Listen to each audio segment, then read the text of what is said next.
It's live. It's live. So, Resident Evil's still not playing the game. I'm going to have to uninstall and reinstall and kind of get it set up. Like an actual save file, maybe? But I've been working on a project and I thought I would share that. So, let's do that. This is Godot. This is what I have been working on. And it's not much. It's not much at all. But I'm working on a bit of a game. So if I take the text, if I center it, center bottom, no, because that's just the box. We don't want the box, do we?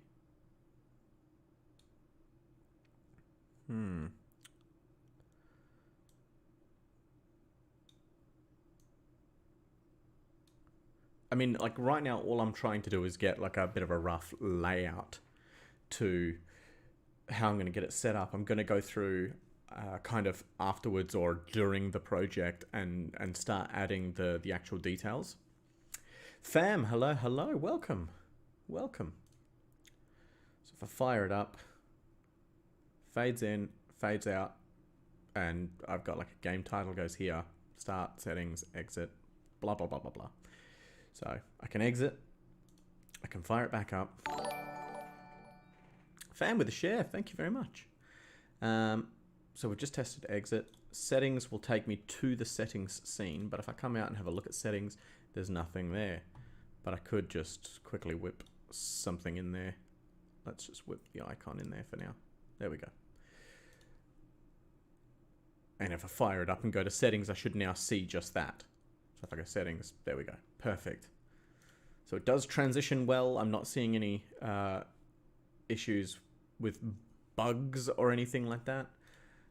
Fire it up and come to start. That's now my game's start. Psycho Mantis, hello, and welcome. So, scene 1, so scene 2. If I come to my script, where am I sending myself? Main scene 1. Okay, cool. And there's nothing in main scene 1. That's fine. I have got a whole heap of sprite assets and things like that I can play with if I want to, which I probably will be. But this is going to be. So what I'm wanting to do for this game is I've got my start, which I probably will add another start where it's kind of a saying, you know, this project was made in Godot, and then it will come to the main menu. Again, these are all just very terribly put in.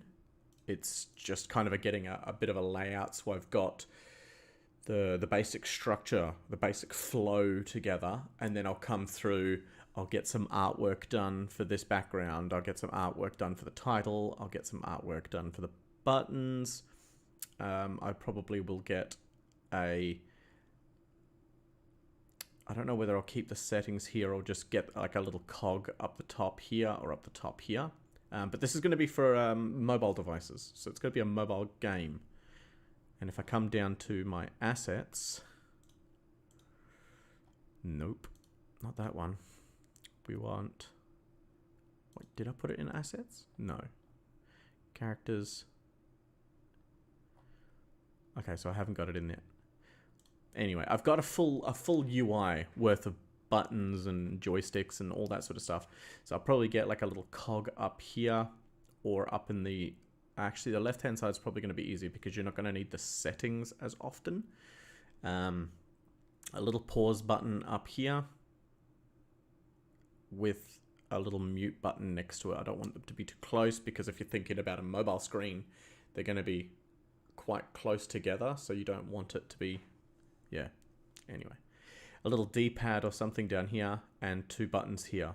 So we'll come now to our main scene and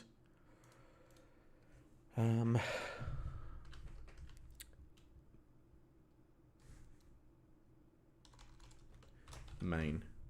Oh, main. Okay.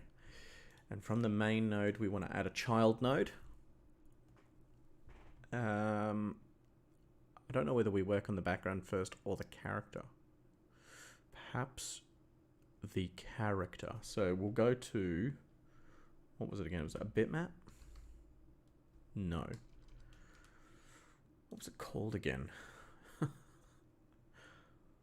I'm still getting my head around Godot. Tile map, that's what it was. It was a tile map. So this is going to be the background tile map. And then we're going to add another child node, which is going to be another tile map. Create. And I don't know whether I should put both of those into their own separate node. Yeah, I will actually.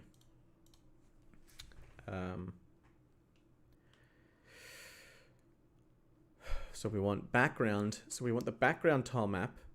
We want a collisions tile map. Background collisions. And then we want a foreground collisions, but we want the player in between. And then we want a UI on top of all of that. Yes. Backgrounds. And that's going to go in there. That's going to go in there. Background tile. Background collision. Sweet. Come in here. We will add a kinematic body 2D because this is going to be our player. And we'll add a sprite. Ooh, sprite or animated sprite? Animated sprite node that could be used multiple textures for animation. I think it's just a sprite, is it not? Add a child node. We want a kinematic body 2D.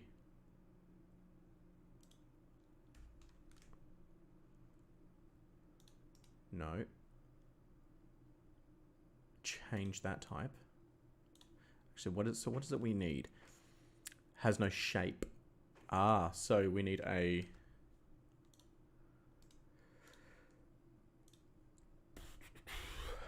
collision shape 2D. That's good. If we come to the inspector, we can put the shape as a capsule. That's fine. Characters. Where is he? He is. We want one of him just kind of a facing down, not with a sword.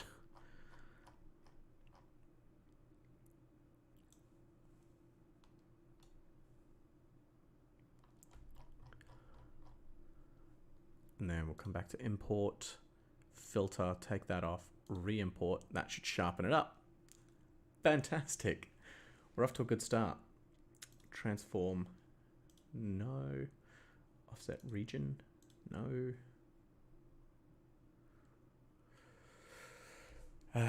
Psychomantis, what are you making? I'm building a game. Without trying not to give too much away, what I'm trying to build in this game is going to be... trying to find a way to explain it. It's I guess it would be a mixture, a cross between Pokemon, maybe an element of Zelda, and I'm not sure. But so the whole purpose of the game is, so you're a little character, you start out similar to Pokemon, where you start out in your own little village, your own little house, and you're to go on this kind of a quest, effectively. I suppose you could call it a research quest, but it's going to be based around spirits. So what you're going to do is... actually, it'll be a cross of Fable as well. So the purpose of it is you can only have 3 spirits, and the spirits are infused within your character, and you can call upon them in battle. So depending on what it is you're fighting as to how many spirits you can call. But yeah, the whole purpose is going to be you don't just capture them with something like, say, a Pokeball or some sort of device. The way you capture the spirits is going to be by performing some element of a ritual, in a sense. So I'm thinking that the very first spirit that you're going to get is going to be a food-based ritual. So you have to go to its place of where it exists, and you'll make an offering to it. It will come out, and then effectively that's how you can get it. So it's not, you're not battling necessarily with all of the spirits, the very low level ones. It's just a ritual that you perform. The more difficult or complex the spirits become, that's where you might need to battle them, weaken them, then have them infuse with you. And what I mean by infusing is they're going to become a part of you, of your character. You can carry 3. So you have spirits of darkness, spirits of light, which only being able to have 3 within you means that you have to kind of make a choice between leaning towards being on the light side of spirits or the dark side, or you could have completely dark or completely light. It's entirely your choice. Depending on what it is you have as to how people will speak to you and how easily they'll give up information. That sort of stuff.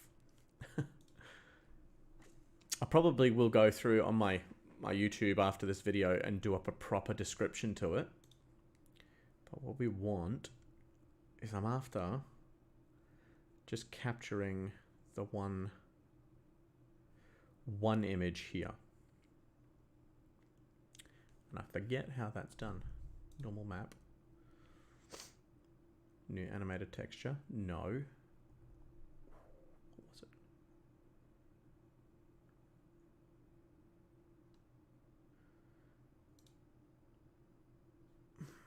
That doesn't seem to be it as well. Offset. Frames. Horizontal frames. Vertical frames. No. 3. So it is 1, 2, and 1. Okay, perfect. Excellent. We have now got just our one character. That was tedious. Gotcha. Yeah. So it's going to be an interesting project. So the idea of it is just to be completely free to play. There's not going to be any in-game purchases or anything like that. Everything you're going to do is just going to be entirely game-based. But I might throw like the occasional ad in there between the loading scenes. I don't know. I haven't thought too heavily on it. But yeah.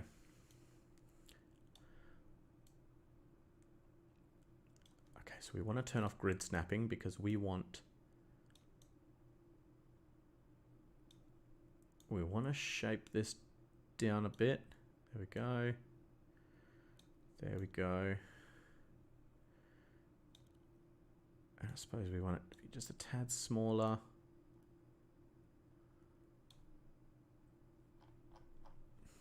That looks, there we go, that looks good. Just like that. Okay, so that's our collision body. If you're not familiar with game development or anything like that, this here being the collision shape 2D, you can see it just kind of highlighted there on the side, collision shape 2D. All game characters will have something similar to this.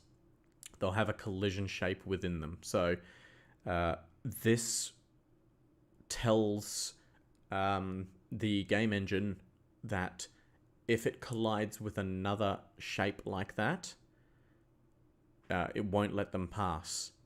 So you don't just necessarily add it to the character. There's like multiple layers to the character. Just like in 3D games, you have a skeleton. So you have the skeleton that's animated. and then you have the texture over the top, which gives the character his looks.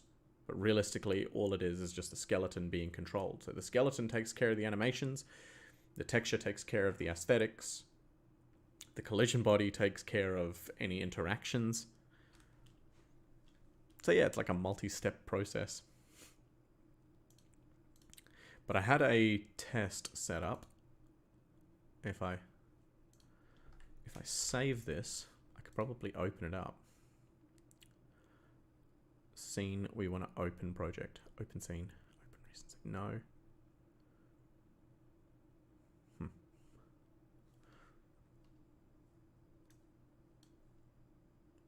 Alright, so that one is saved.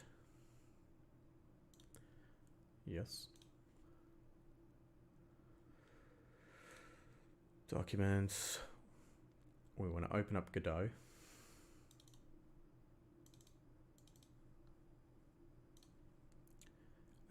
Test.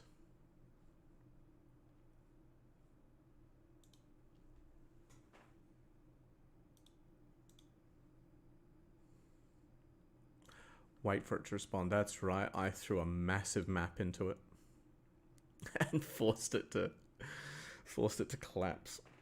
Wonderful. Yeah, that was the problem with the test one that I did, because I built a map in tiled, and it was huge. Where is tiled? Tiled. Where is project one? Project new. What? Where's open? Oh, open file or project. Wow. Project one. Was that it? Yeah. So this was the original project that I started. I will come in a little bit more. 6. Yeah. So this was the original project that I built to try and import into Godot, but it's huge.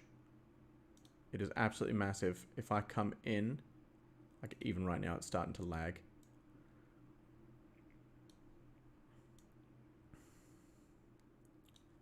So, I mean, this is just a small snippet of the entire thing. And you can just see when you start to zoom out how much, just in regards to the animated tiles, that's what forced the game to just shut down, because it's hard to get a massive open world set up that fully animated all the time. And that's where I think I'm just going to have to kind of break it down. So this would effectively be one area.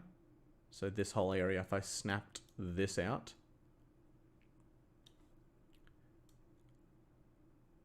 down to there.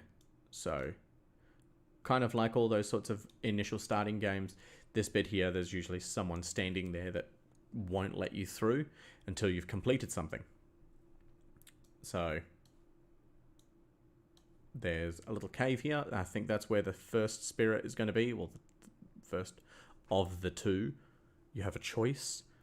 You can come get a spirit of light from this this pond, or you can go into the cave and get the spirit of dark. Your initial starting spirit. Has Godot finally? No. It is not liking it. So yeah, I imported this entire map, this entire project into Godot, which you can see it is huge. Like you can see, you can't really see it all being animated right here, but if you come down, come to the path, yeah. So you come in here, there's all these houses and bridges crossing them. All the animated water. And if I come up to the ocean, where is it? Yeah. there's a lot of animated tiles, and being the size it is, it just forced it to collapse. Starting room, pretty basic, pretty simple. Cave tile set. That's the whole world tile set. We don't need either of those. We'll close that. We're not going to be able to do it. Making a game is harder than playing a game. 100% correct. But there's something really enjoyable about building a game. The fact that you choose what happens. I could be putting in hidden Easter eggs, and I will probably put in a couple of Easter eggs, just to make it enjoyable. But here's our game so far. Scene 1. Oh, we want to open scenes. Scene 1, Scene 2. Oops. Scene, open scenes, open scene, settings, and then open scene, main scene. Cool. All right. And now what we want is a script. So we'll have a script on our kinematic body, but we're going to change the name of it, obviously. Player. Can I just pinch the script? Scripts. Player GD.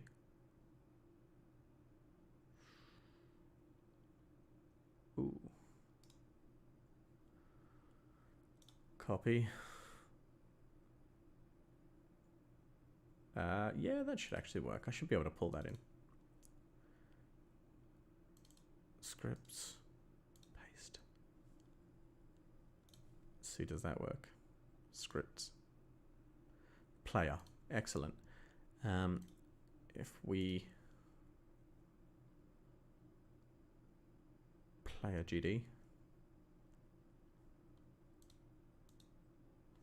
I'll call it main character. Main character. Create. Perfect. Now if I open this up. Excellent. So we can get rid of those. We don't need those. But I will take all of those and we'll come back to this one. Control V.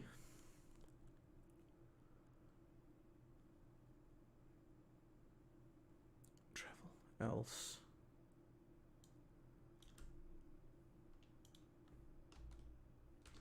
Comment that out. Comment that out. Comment that out.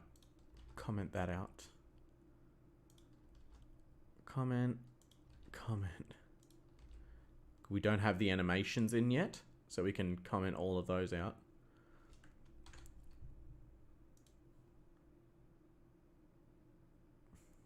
Does it throw us a bug just down here? There we go. We've got a little character moving now.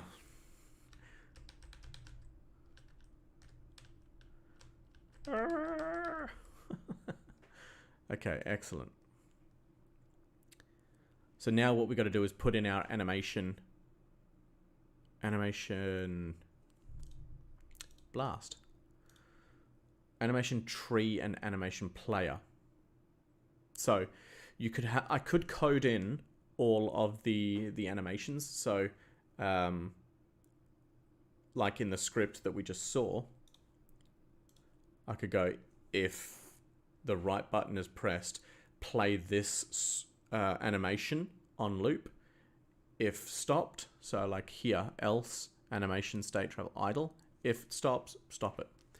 But with a lot of these game engines, you've got something that you can use like an animation tree.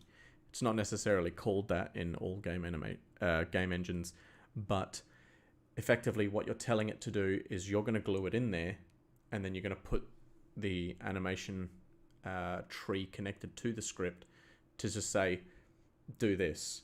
But the animation tree has built-in functionality where you can go automatically revert back to the idle state once you let go.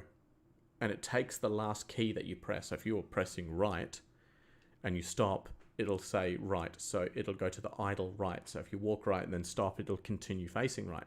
Rather than trying to code all that in, because that can get quite tedious. I take the last input the user was pressing and apply that to that, all of these animations. And if it was this, do this. If it was that, do that. It can get quite cumbersome. So the more we can take away from the code, the better. Ish. I say that. Ish. Loosely. If you have it all in code and the device that's being used can easily keep up with the amount of code that's there, not a problem. It'll work just fine. But, and I got a lot of the resources, I think, from Heartbeast on YouTube. But let's lock it. And the reason why we lock it, just up here, the reason why we lock it, and you can see it just here as well, is so that when we move our player, the sprite, being the image of the character, and the collision shape move with it. So when I move it here, it should now go and let us just go straight to the center of the screen. The center of this window, anyway. And then what we want, backgrounds, player, and then we'll add another node.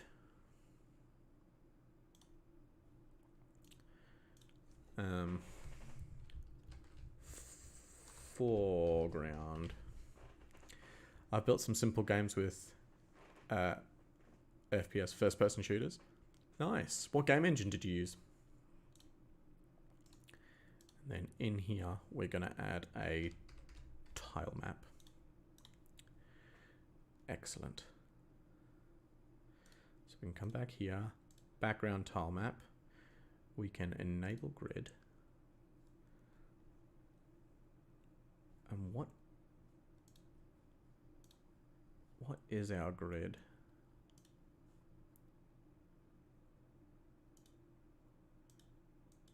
Scale. No, just ignore all that. That is fine. Okay, so tile set. New tile set.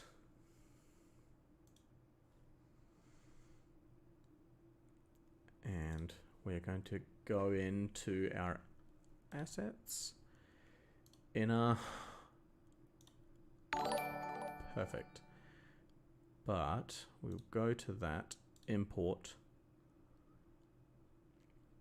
assets. Where's that inner filter? Re-import. And with it being re-imported, it's a lot sharper. Kingsley with a like. Thank you very much. Much appreciated. So inner, we can now delete that. We don't need that in there.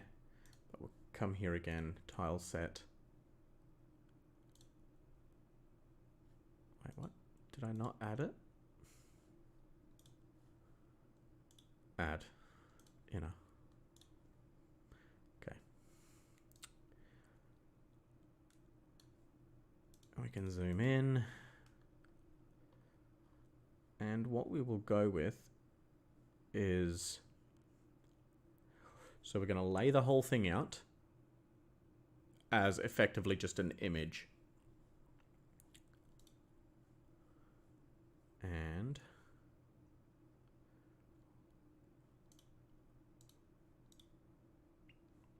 new single tile,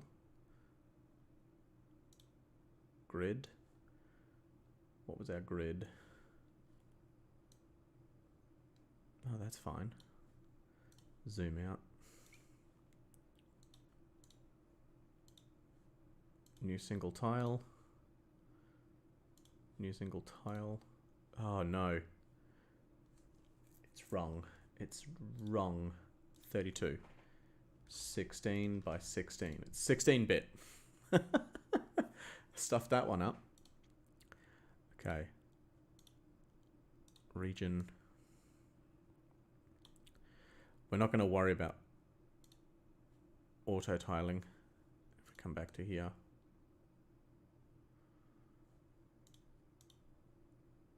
All right, so now we can hopefully do it.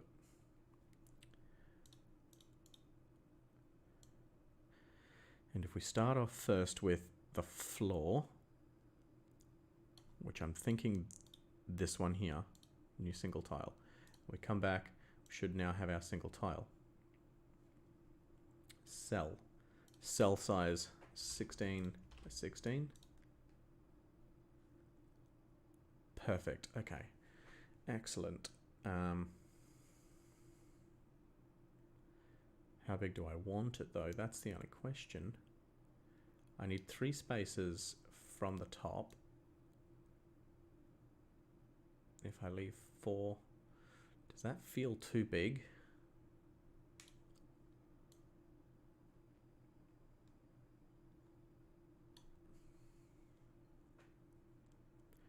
Not overly, not overly. With FPS Creator. FPS Creator. I have not heard of that. I've heard of all the usuals. You've got Unity, is it Epic? No, Unreal. Wow. Unreal. You've got Godot. You've got other development softwares that are out there like Corona SDK, or is it Solar now? Solar 2D? Yeah, Solar 2D maybe. Anyway, all of that stuff. So that's the background, or that's the floor at least. So we come back to our tile set, click on this, and we'll go new single tile, that one, new single tile, new single tile, new single tile. Brilliant.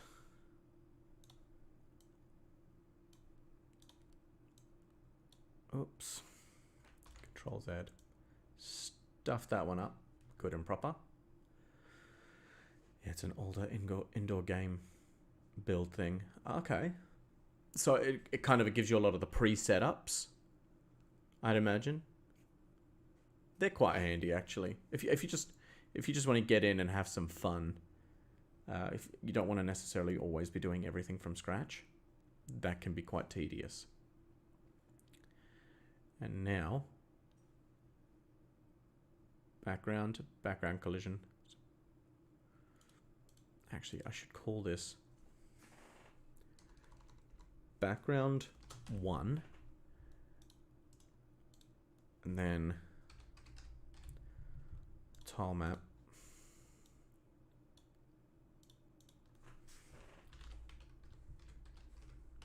Background 2. We want this one to be background 2. Yeah. Yeah, that can be a lot more fun than doing stuff like this. Doing stuff like this, there's just a lot to learn. So I'm going to do all my basic background here. Then, I suppose background collision. I suppose I didn't really need that, did I? Do I? No, I don't. Because background collision, new tile set, cell 16 by 16, tile set, new tile set, inner, open, new single tile, 16 by 16, which is perfect. And do we go with a double bed? I think we do. New single tile.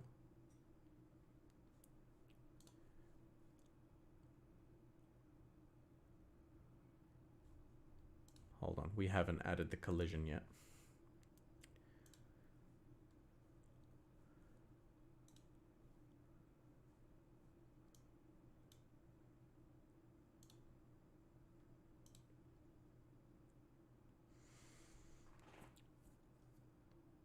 We want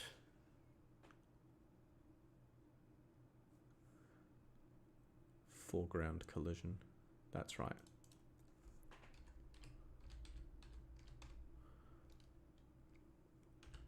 foreground collision. Perfect. So background collision, we're going to come back into this tile set. New single tile, collision, square. Perfect.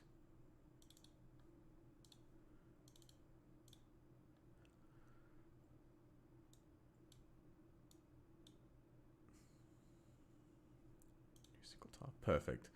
So now if we come back into here and we place that maybe there, there.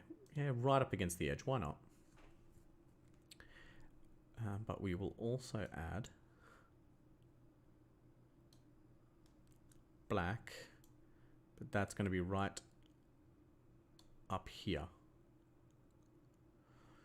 And then black, what we want to add is a child node to that, which is going to be a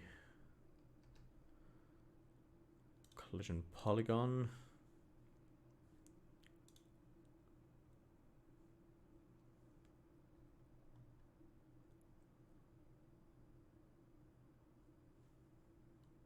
Which we've missed something.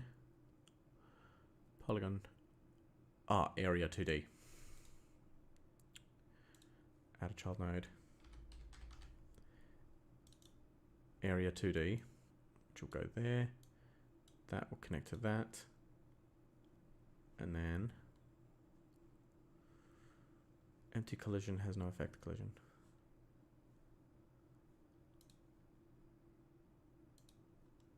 Ah, perfect. I was thinking I was doing something.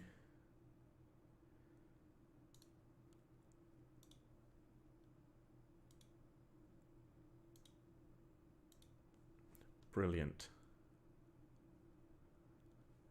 So if I save that now and we hit play and go through the rigmarole,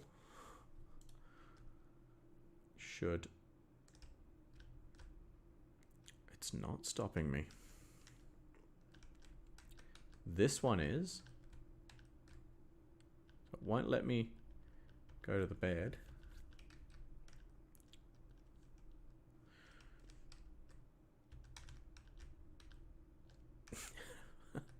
It lets me go up on the wall, so that's where I'm going to add another in the background here.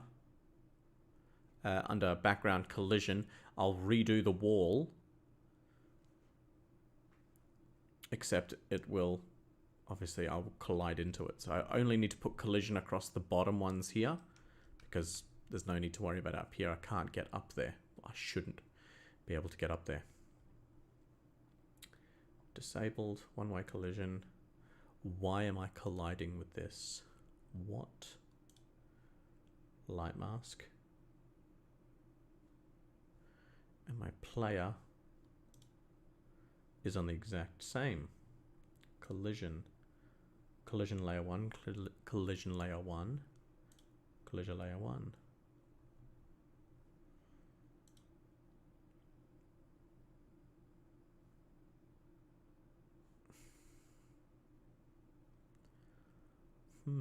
What have I done wrong?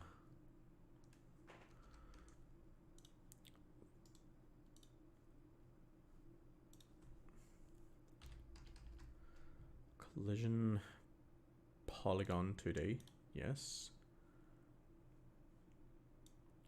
Bring that down.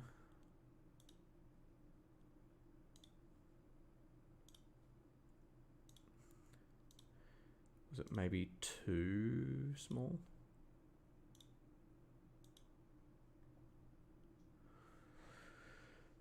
Well, that should be it now, surely. Visibility. One-way collision.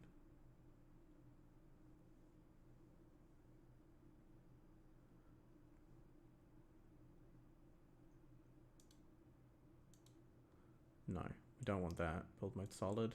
Segments. Solid. So why am I able to go straight through it? What have I done wrong? What have I done wrong?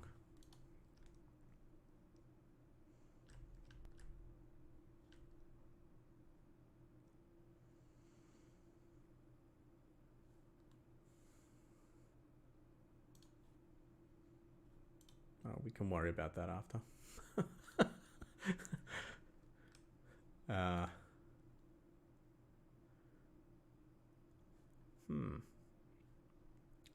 Can we make it visible? Should I be visible?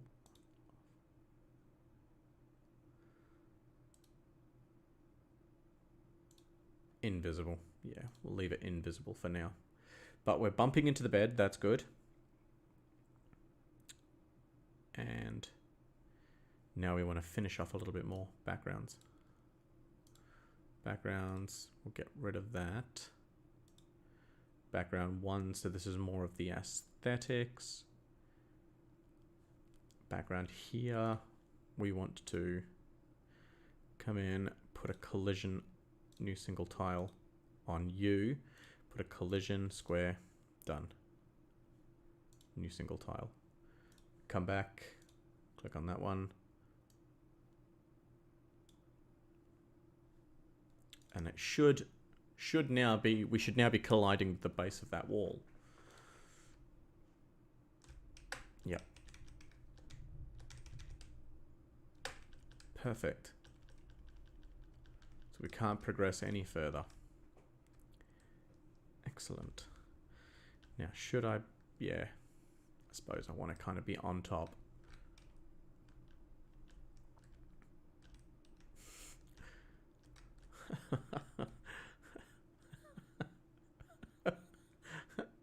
I'm able to kind of just float my way around. Ah, oh, fine. Let's fix this. What am I doing wrong? It's an area 2D. Collision layer. It's on collision layer 1.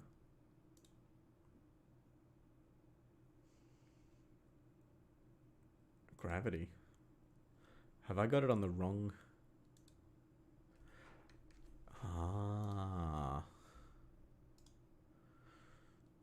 Add a child node.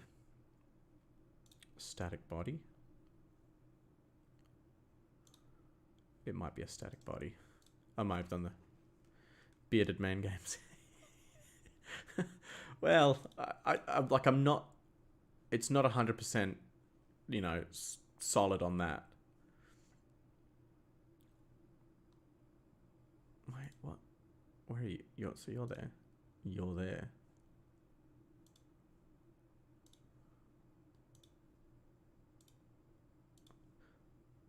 We want just a simple small one, don't we? Yeah, I'm not 100% sold on it. And what language the game written? What language is it written in? It's written in, funny enough, it's called Godot. That's the name of this game engine, Godot. If I come across this script, you can see, if you're familiar with scripting, you'll see that it's very, very similar to Python. Instead of having to close out with semicolons or colons, well, you do for if statements, but it heavily is influenced by its indentations. Now, are you going to work for me this time? Oh, bashing up my mic. Yes. Okay, so we can't leave this room now.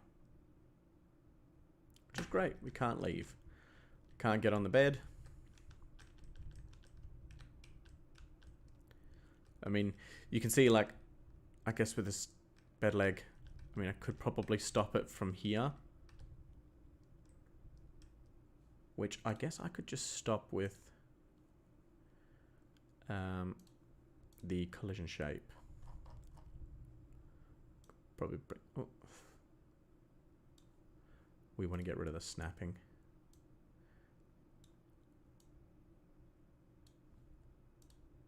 Get rid of that. So it's about like kind of fine tuning it. A bit easier than Python. I wouldn't say it's easier than Python.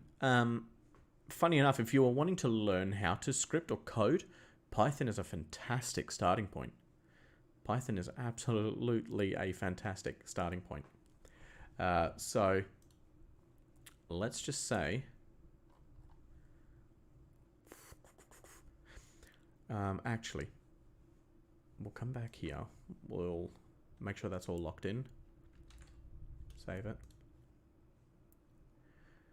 Bearded Man Games.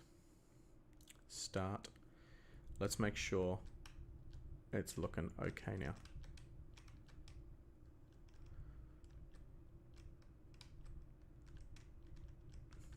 There, it's a bit better. Maybe a tad more. Actually, the shadows seem to line up quite well. Okay, so that's fine. But if I come back to scene 1, actually scene 2, and I come into the script here for the UI, you can see here, print. And this just prints it to the output. Yeah, and JavaScript. JavaScript is okay for a beginning, but it's a little bit more, like if I come here, like JavaScript, you'd have to go var a equals 1. You have to declare it to be a variable, and I think you might even have to declare it to be a string. Is it? Would you go str string a equals 1? No, I think it's just var. Whereas Python, you don't need to do all of that. You just go a equals 1, b equals 2. However, this is Godot, and you do have to put var in there. And you go var b equals 2. And then on start button pressed, what we'll also do is print a plus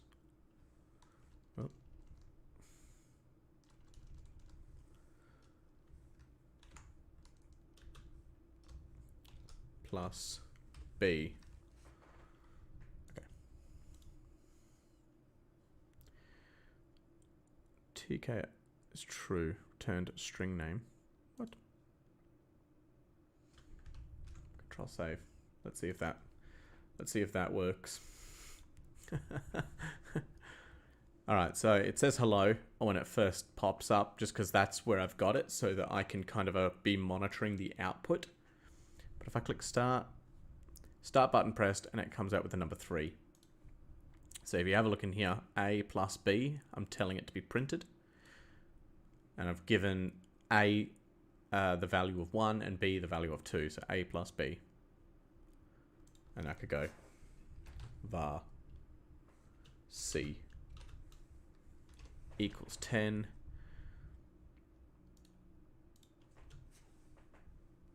times c. Do it again. Keep an eye on the output here. Start 21. 3 times 10.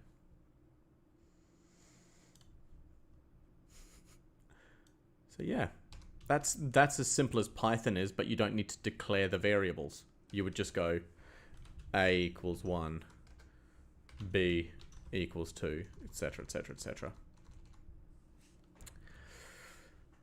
I tried to make a game. I didn't know how to script at all. I googled tutorials and the game was garbage can. It can be quite hard in Unity. Well, Unity, you're working with C#. And C# is a little bit more intense because C# is functions nested within classes. Yeah, you're working with classes mainly. So you got it's kind of hard to pinpoint, but you can see here this is a function. So you can see func. I'm declaring this to be a function, and everything within this function has been indented. So you can see here it's been tabbed. If you press tab, it gives you that space. And then the first line of code is print start button pressed. So down here I can see start button pressed. So I can keep an eye as to where I'm up to, as to what the program's actually doing. and then get tree, change scene to the main scene. On settings, button pressed, change scene to settings. And on exit button pressed, get out of there.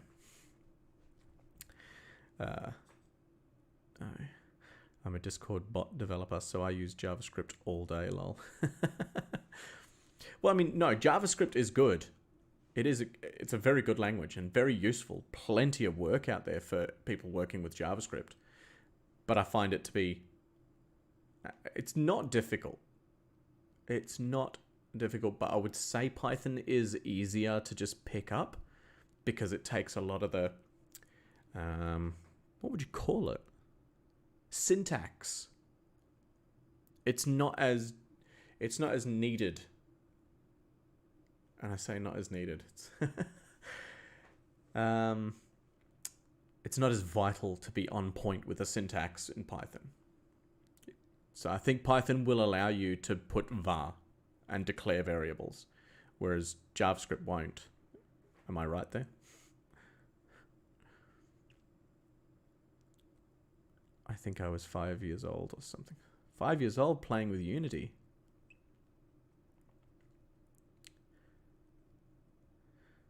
Python's keywords are so English. Yeah, I suppose they would be. Well, the guy that created Python, that wrote Python, huge fan of Monty Python, which is a very, very British TV show. So I once got terminated from Discord for making Nitro generator bot. Fantastic. But anyway, just in this simple part here of scene 2, I've got my UI. So I've got my main node. Every scene needs a main node. Then I've got a control node that I've called UI. Then I've got a background in there, the title, start button, settings, and exit. And you can see these kind of a Wi-Fi symbols next to them. They're radio buttons. Signals, radio buttons. And the reason for these is so that when you do press them, the signal, it's then reaching out to the script to say, hey, someone's pressed this button. What are you telling me to do? It asks the script, and the script will go, what type of button are you? Oh, I'm exit button. Function on exit button pressed, get tree, quit. Quit. I wonder what language do they made to make Python. Did they use Python to make Python? No. So effectively, what the coding languages are is a higher level interpreter. So everything gets broken down. Like if you're familiar with computers, everything is obviously ones and zeros. That's all it is. It's just a series of ones and zeros. But writing ones and zeros is extremely hard and very time consuming. Okay, if you were to write all the ones and zeros to create something as simple as an image, it would take you a very, very, very long time because you've got every single pixel that needs to be effectively coded in. So that's where they started creating things like assembly language. Now again, assembly language is very difficult. So they created another language, but the interpreter still dials it down. So I could say, I could write effectively a program that'll allow you to do certain things within it just off of keywords. So I write all the assembly language, I build the program and the interpreter, and you could just write start game, make the player move, and it will, depending on how I've coded it and how you've set up the character, would just automatically work, because that's how I would have coded it within the interpreter. It gets confusing. What I would highly recommend is on YouTube, look up Crash Course Computer Science. Was that what it was? Crash Course.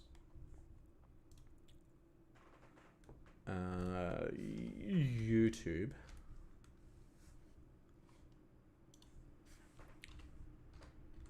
Crash Course Computer Science. Yeah. Look up Crash Course Computer Science.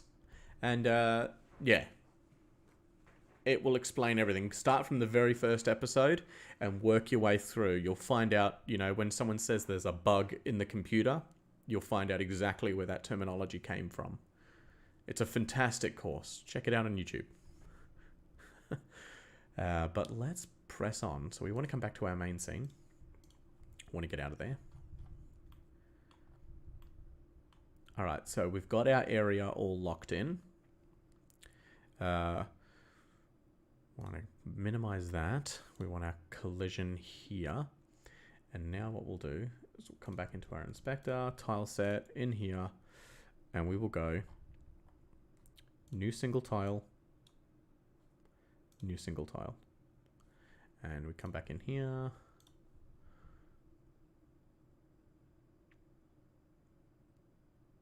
Done. Done. Now I got 2 windows. So I guess the reason why this takes a little bit longer in Godot is because Godot is open source, meaning it's free. It's free to use. Just do whatever you want. Which I'm a massive fan of open source softwares. Like LMMS for music production. You've got obviously Godot. You've got LibreOffice instead of Microsoft Office. I'm a huge fan of open source. So I'd like to one day get to the point where I can start contributing. I mean, I have seen some very mean, very interesting bots where speech code using AI. Yeah. Oh, there's AI Dungeon. If you haven't checked that out, I'd highly recommend checking that out. It's a game, but it's a text-based game, if you know what I mean. It's where you choose how the story goes. You know? It's really cool. If you ever played any of those really old school games. New single tile. Get a plant in there. Suppose we should really put a collision on it.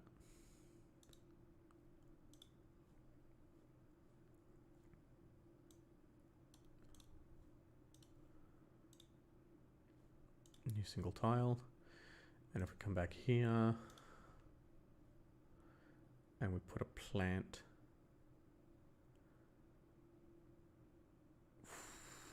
Actually, we can't, can we? Unless we put it there. We won't worry about it. It means I'd have to do a third collision. That could be foreground. Yeah, that should really go into foreground collision. And that way the character could kind of be behind it to a sense. Now what we want is new single tile, new single tile, new single tile. I mean, I could just do this for every single one and add all my collisions. That way I have them all, which I might do for the bigger ones. Just go through individually and put all my collisions and that sort of stuff automatically on them.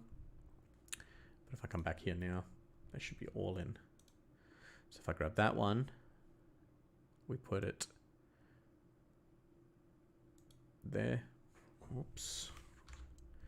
It would need to be behind it. So we won't worry about it. Oops. Control Z. Come out to here. There we go. Come down.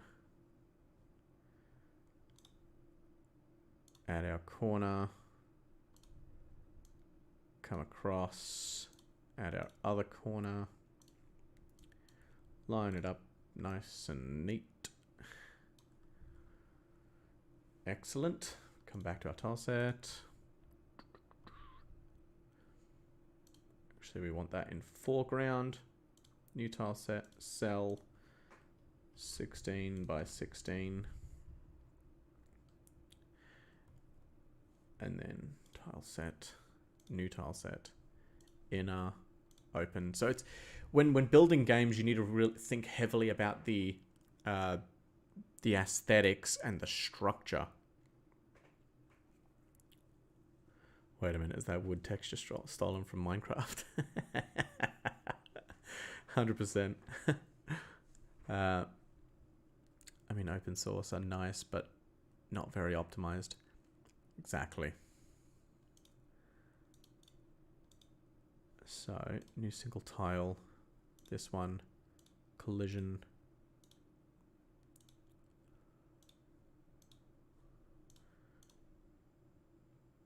Collision.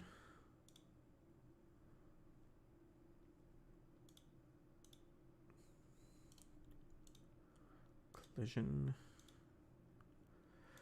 That means I'll be going behind it if I put it there. Which means I'll put it on beforehand.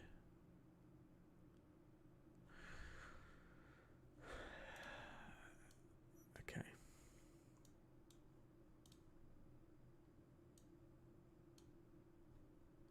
New single tile. If we come here, put our drawers in. Wonderful background collision. We want to come back into our tile set. New tile set. Collision.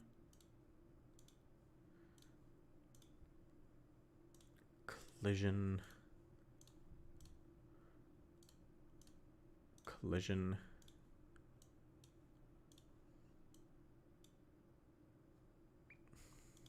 New single tile set. Come right down.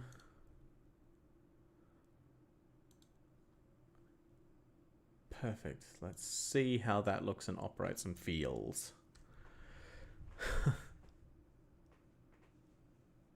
Wait, no, it's almost... I can still go behind it. Wait. I should bash into it there. Why am I not?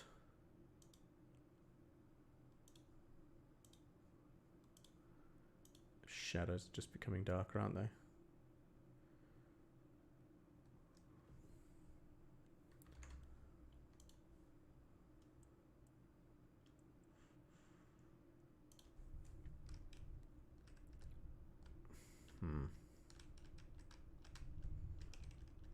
I want to be able to pass in front of it.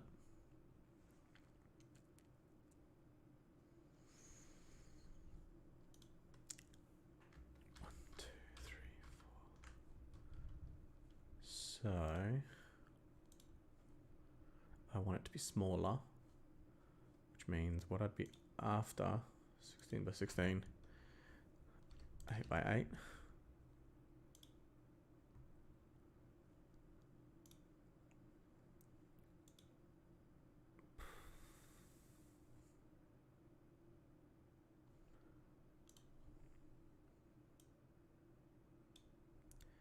Collision.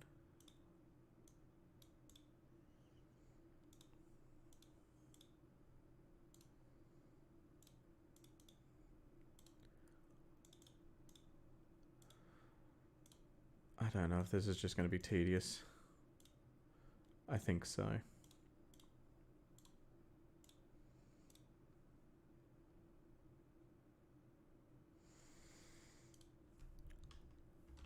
By 16. New single tile.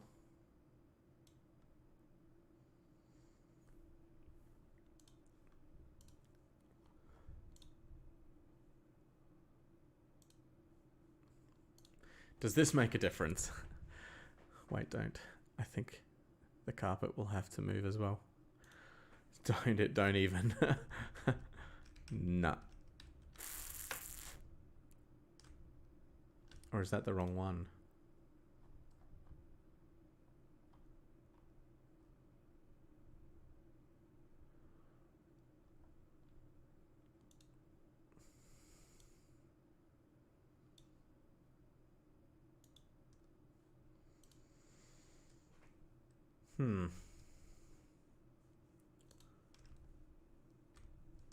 No. Okay. Alright, well for now I'll just do it from here.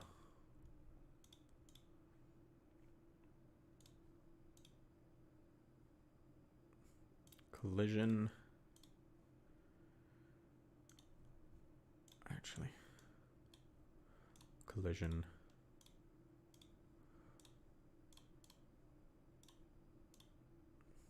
New single tile. New single tile. Come back into here.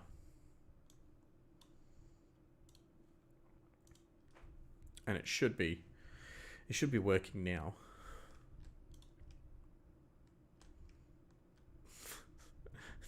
Now I can go underneath it.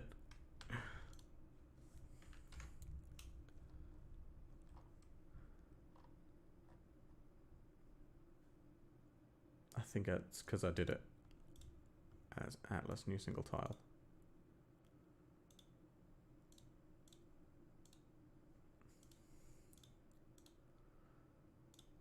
I'm sure there's a faster way to do this.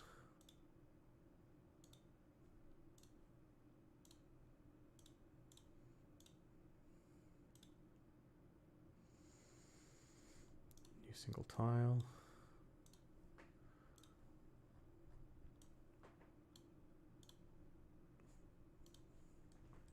Let's see if we've got it now. Hide under the cabinet and play your Nintendo Switch. Why?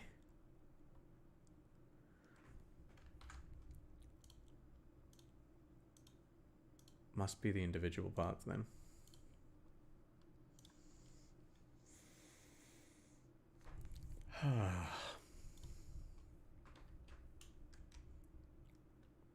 Alright. For now, that's fine. We'll worry about it later. Okay, so we can hide that. We can hide that. But this...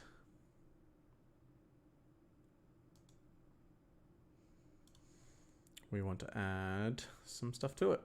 We want to add an animation player. And we want to add an animation tree.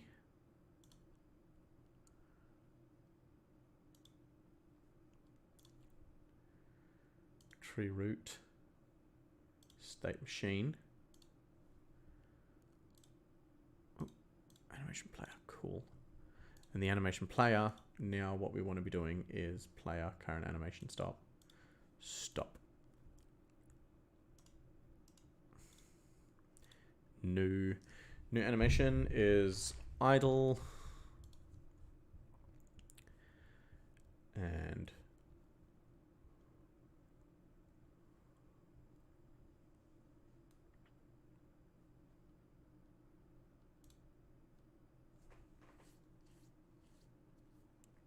that's right. I stuffed it up. I stuffed it up by putting just a single sprite in there. Texture, we want to put the whole character in there. Just to stuff everything up. Character. You can see the character is quite blurry at the moment, and it's quite common that a lot of games do this sort of stuff. Can't toy black. A wall just... you did in the walls around you.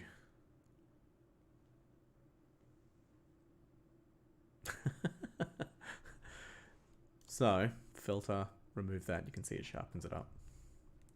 And now what we want is not scale, animation, H frames. Cool.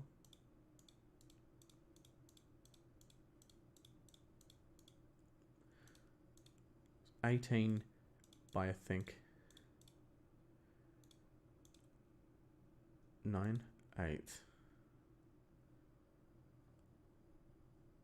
And if I switch it, oh, 17.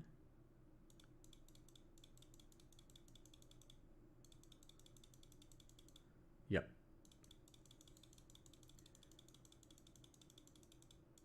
One. Perfect. Oh, no. 0. 0. So idle. We want to key that frame in. Perfect. And we're going to set that at 0.2. I suppose we'll always keep that looping. That's fine. New.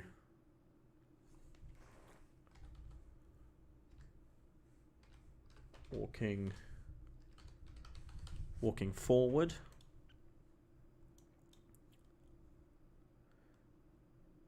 Frame, start with that. Create. 1, 0.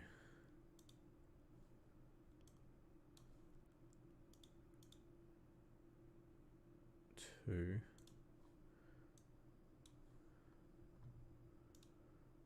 3.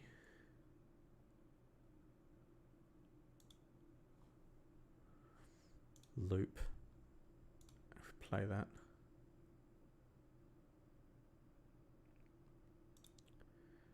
Started with 1, stop.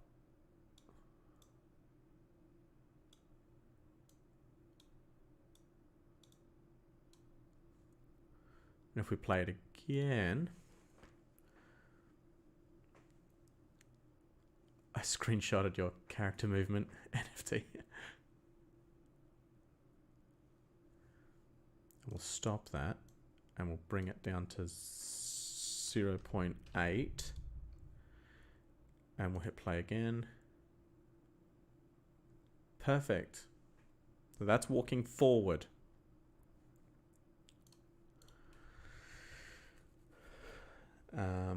What?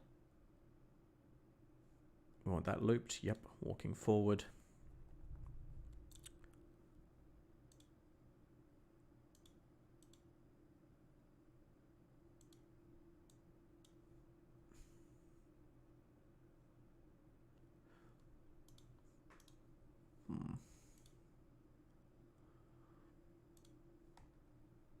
Scene, sprite, keyframe. Ah, here we are.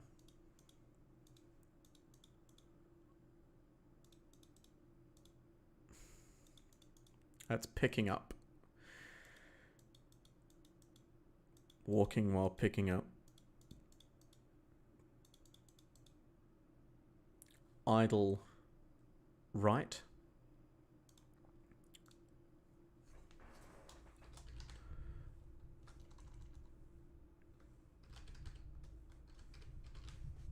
Idle right.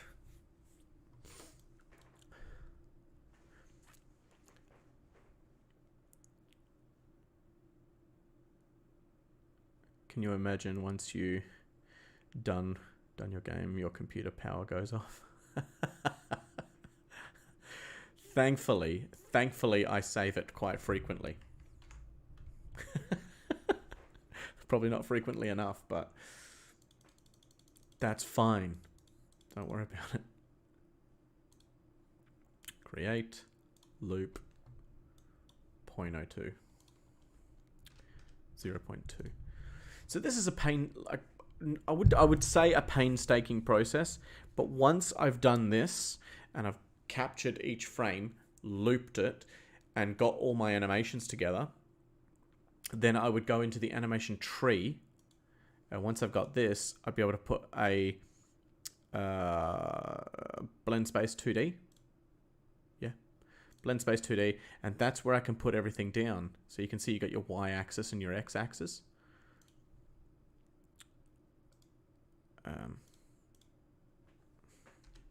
And while the character's moving with the script, you can see the script for my character. You can see that the animation tree, I've got the animation player and the animation tree and the animation state already in here as variables. So as soon as I've done my animations and I've done my animation tree, I just uncomment all that code and effectively my character will be walking around. So let's get that done. Animation player, that's idle right. And now that's done. New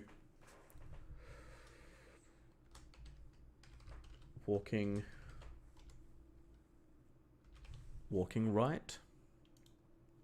I should actually just call it walk right than walking right. But that's fine. That's fine. I don't even care. So we'll add 18.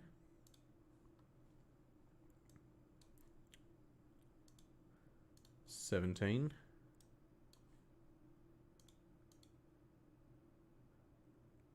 19. 20.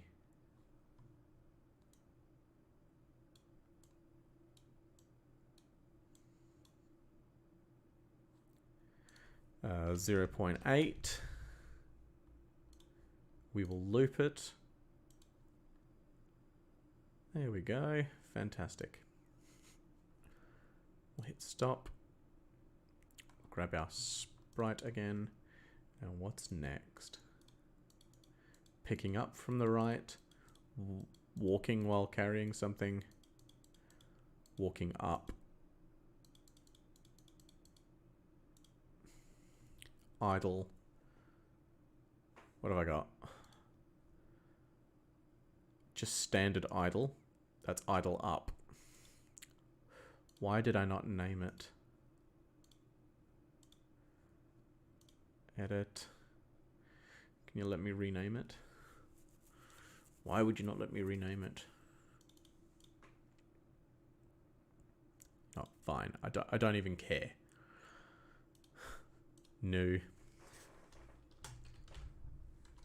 Oops. Caps lock.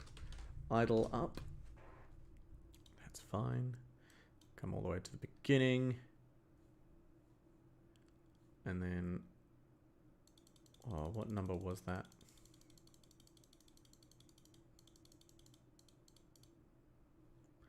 .34. Keyframe, create 0.2. Isn't there an autosave? It's way easier. It does autosave. Like, if I click play right now, you could see it quickly saving scene.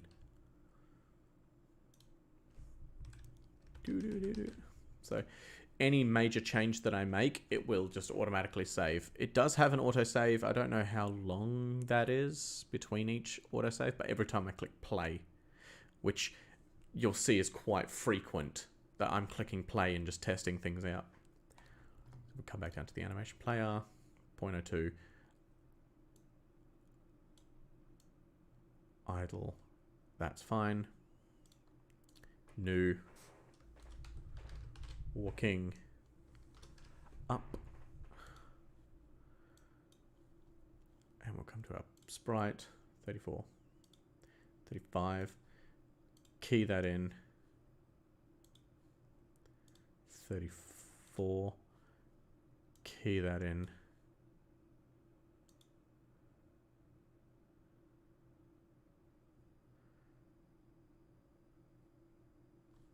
Wait a minute.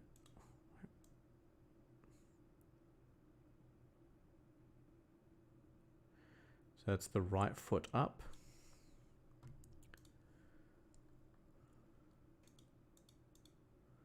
Left foot up.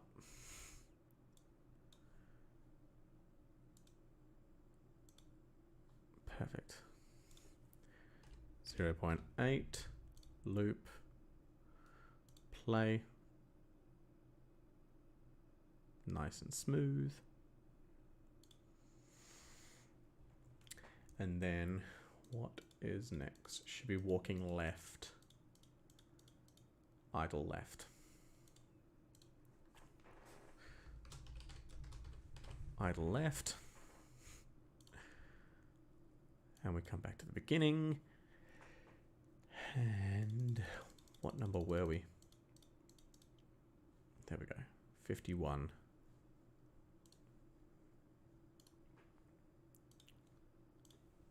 0.2. Loop. Oh, did I loop all the others? Loop. Walking forward. Walking up. Walking right. Idle up. Idle right. Idle left. That's what we're on to now. New. Walking left. Back to the beginning. Add that one in. Perfect.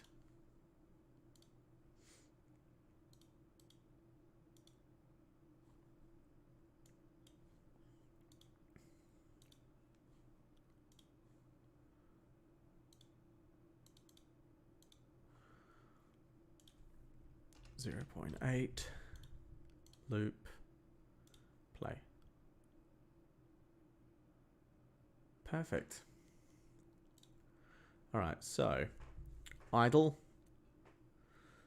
idle, idle up, idle right, idle left, walking forward, walking up. Damn it! I should be walking down. Ugh.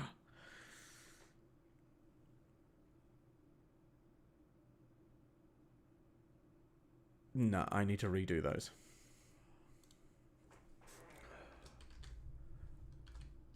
Idle down. It has to be done. I can't not do that. That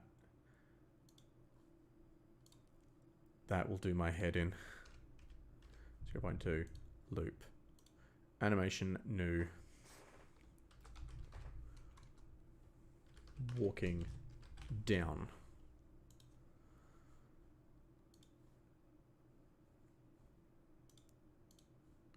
Cool.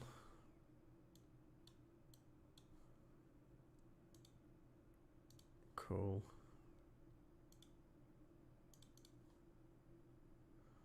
Wait a minute. 3.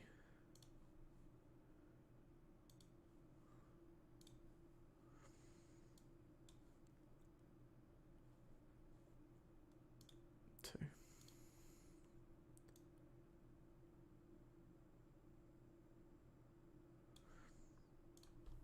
0.8. Hey man, gotta go now.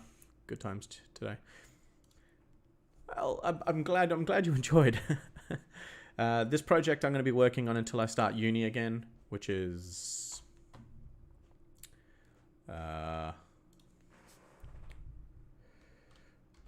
ECU start date 2022.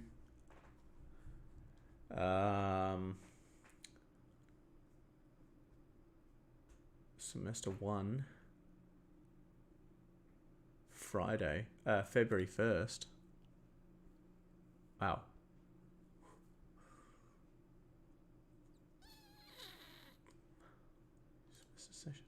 Start February 1st.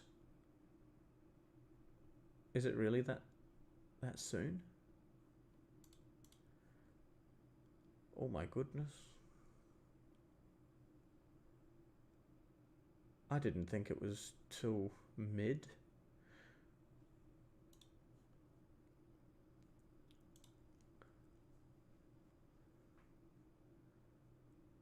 Oh, yeah, it's not the 1st of February. Jesus, I just about crapped myself. Yeah, so 21st of February is when my uni starts. So my plan is to have this game done by then. Because I've got a unit of mobile development, I'm wanting to see if I can get the credit for it. You know, like kind of a get recognition of prior learning sort of deal. If I could get this on the Google Play Store, then I'd be happy. And if this game did do well, I would make another one, but I would have a budget and I would make it multiplayer. There would be servers. However, I think I would have the users host, or maybe a mixture of the two. So if you're over the other side of the world, probably a shared server would be better. But if you're in a local area, just peer-to-peer stuff might be more efficient. It would probably just find out where everybody is and just do it like that. But then yeah, we'll see. We'll see. I'll do a description. I'll do also a YouTube post with a bit of a breakdown as to what it looks like. I'll even put it on my Discord about what the whole game's going to be about. And that way, whenever I'm doing any more of these sorts of live streams, people can throw in their thoughts. Because, I mean, it's always nice to hear what other people think. But now we're ready for the animation tree. Blend space, state machine? Is it state machine or blend tree? I think it's a state machine. I can't remember. No, it's not a state machine. It's a blend space 2D. Yes. Okay.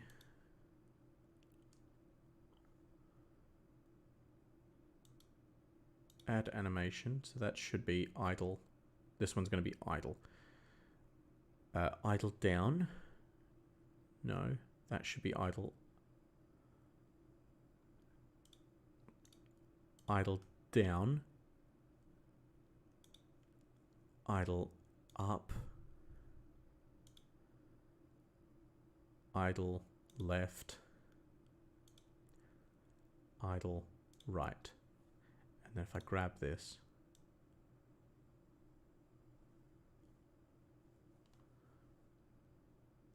oh, that's right, I've got to press play. There we go.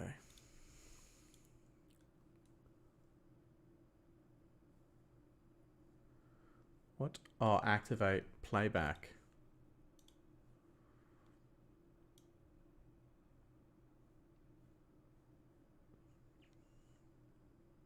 Okay, so did I get those wrong?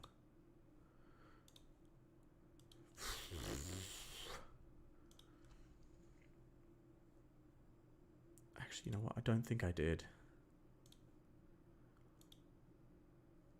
Add animation. Idle down. Idle up. I'm sure it worked in reverse. I'm sure it does.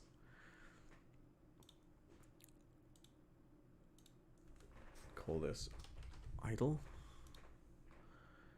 And then add blend space 2D. Walk. It should be, yes, it's already active. So we want walking down, walking up, walking left, walking right.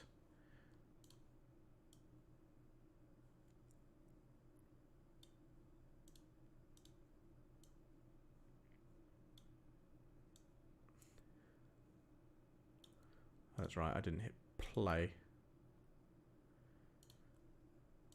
Left, up, down. Cool. So I think when I'm pressing up, it's technically going that way. So it's kind of like down. If I press down, it's technically going up, I think. I think they're opposites. Root. So if I now add those together. Ms. Robertson, hello, hello, hello, hello, hello. How are we? Let's grab that one. No. Back. This one should be the prime. And auto advance on. Auto advance on. There we go. You can see that start to panic. If we come to the script, Hello, hello. How are we doing? Let's get rid of all that. Control save. Is it going to panic? Good enough. That's good to hear.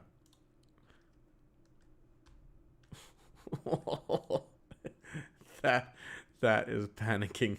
Something violent. Auto advance off. Auto advance off. Switch mode immediate. Sync at end. Immediate no. Switch mode at end. Animation tree is inactive. What do you mean animation tree in idle? Active. Okay, let's see how you're going. I'm going well. This is a little project that I'm working on.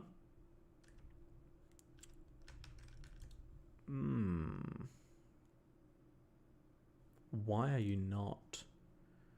Why are you not switching over? Oops. Auto advance.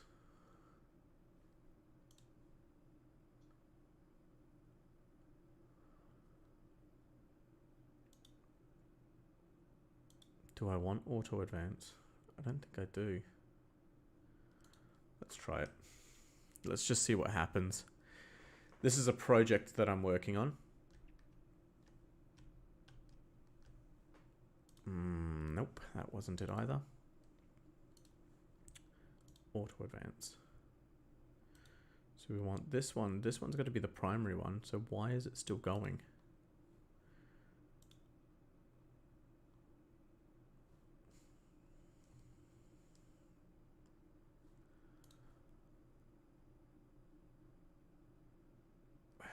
Come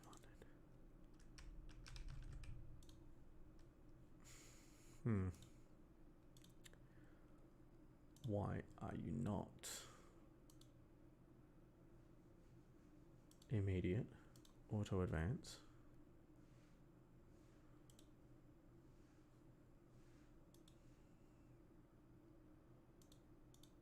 Immediate.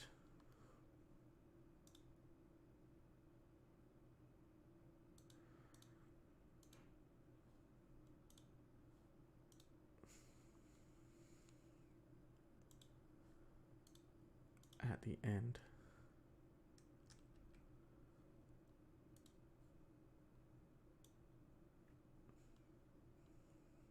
Okay, let's see if this does it now. Let's see if this does the trick. So what I'm building right now is a game. And no. What am I doing wrong? I know I'm doing something wrong. It's going to be something so stupid. Okay, so it does that. And then on movement, do I want to auto advance? At end.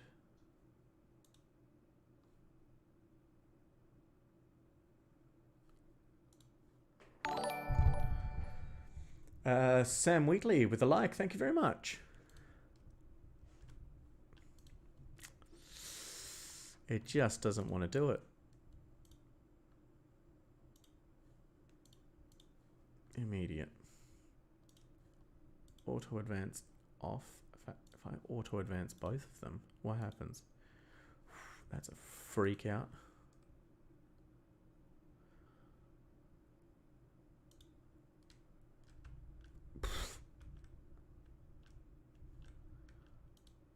No. It's definitely not that. Do I want auto advance on that? Auto advance off of that.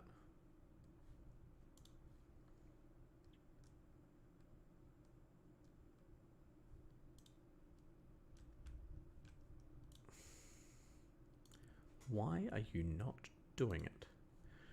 Why are you being painful? Immediate sync at end.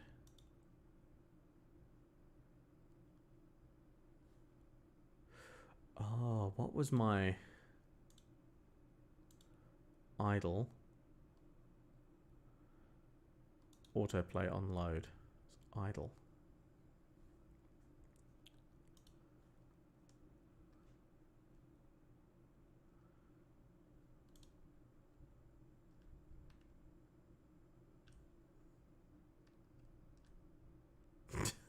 My character's now panicking. Current animation, idle down. That's going to be the current animation.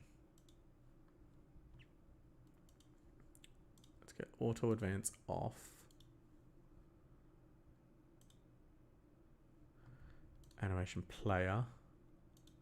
Standard idle. Remove that. Idle down.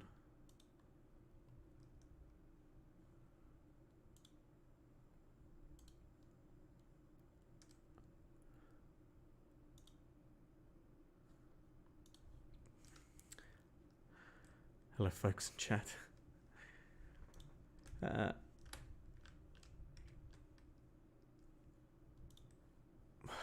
what? If I remove that, then yes. Come back to the animation tree. Auto advance. It's one of these settings. I know it's one of these settings that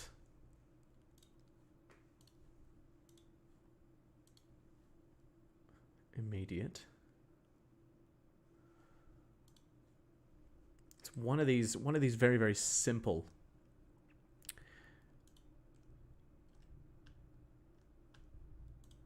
that's causing it to just not function correctly.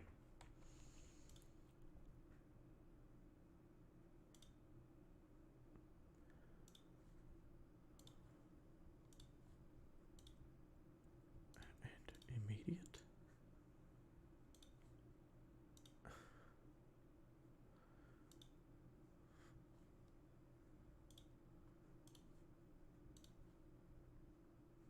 Anyway, we'll worry about it another time.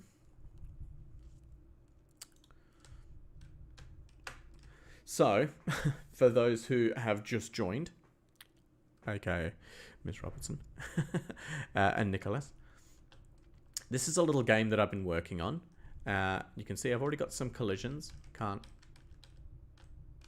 walk into the bed, can't walk off the edge of the building, can't walk over the wall, and can't walk over this chest of drawers. I do need to get that fixed. So there will be some refinement that needs to be put into it. Like, obviously, I could get a little bit closer to the drawers. And I think that's just going to be something like going into my collision shape, getting rid of that. Coming in just a little bit.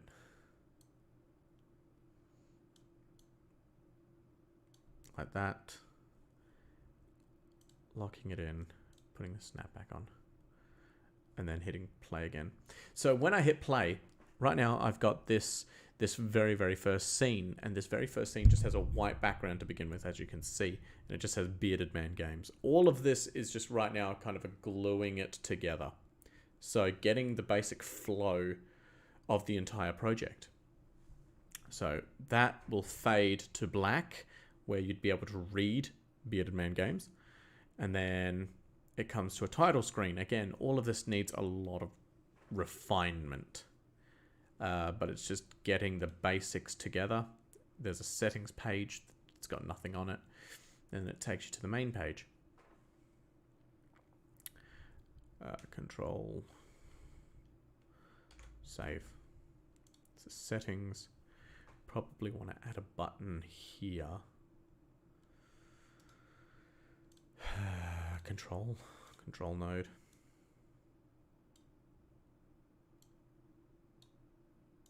Actually, probably want the control node on top. UI.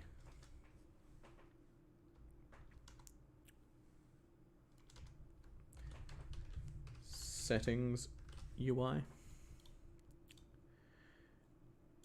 And we want that to fill up the full rectangle.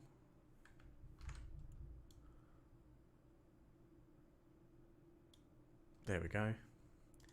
And within that, we want to add a child node being the button. No, just a button.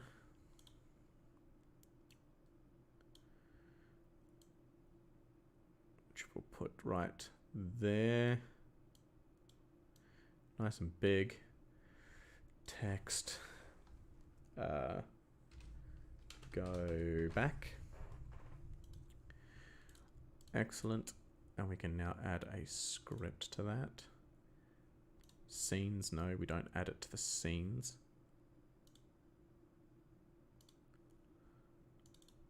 Scripts.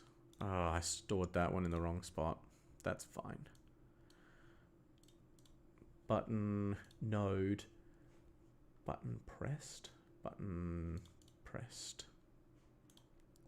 Connect on button pressed. We want to print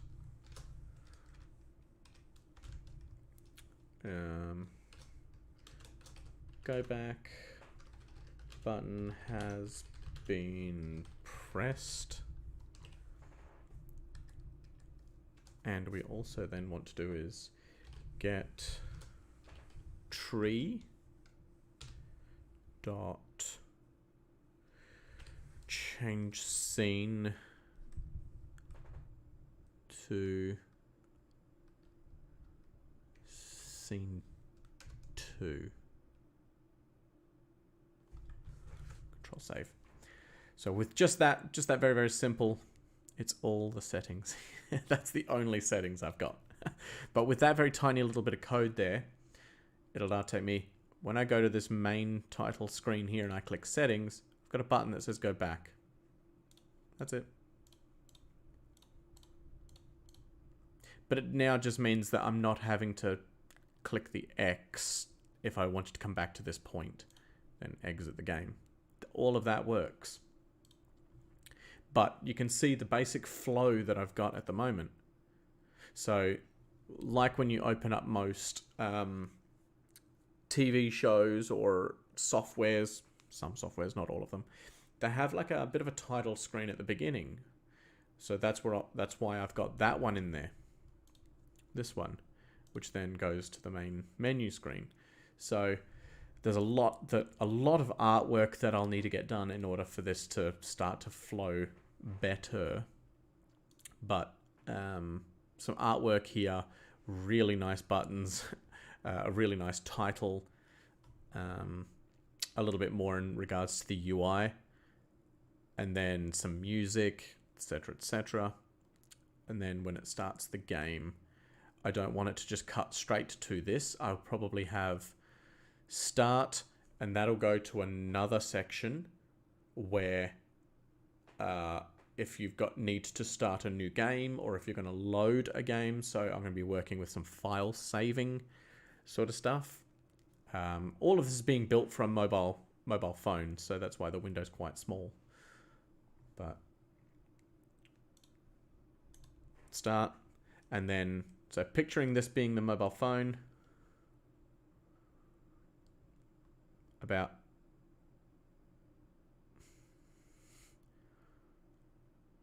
yay big. Where's my phone?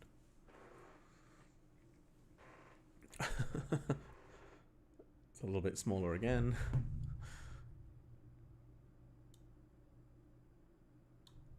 So about that big.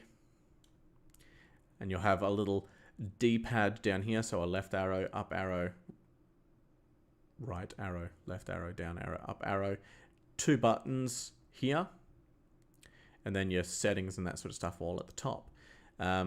This is just the very, very first scene.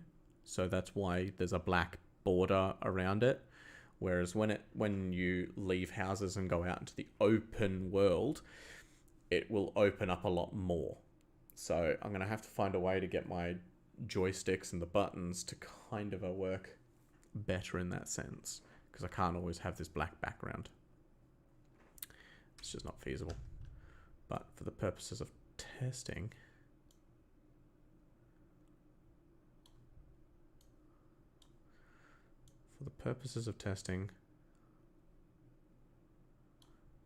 I'll have it nice and big, like that.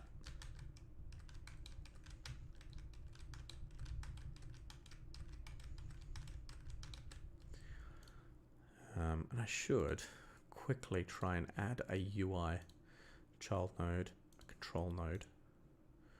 Perfect. If I stretch that over the whole thing.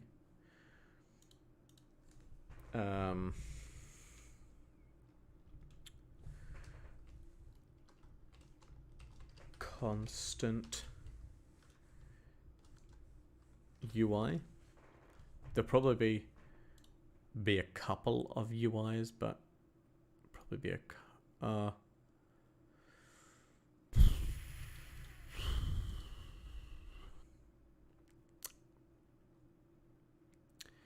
man's making a Wish version of Animal Crossing. Dr. Simo, mate. Do you know how long it's been since we've played together? Do you know how long it's been since I've played with you? Too long, mate. How you been?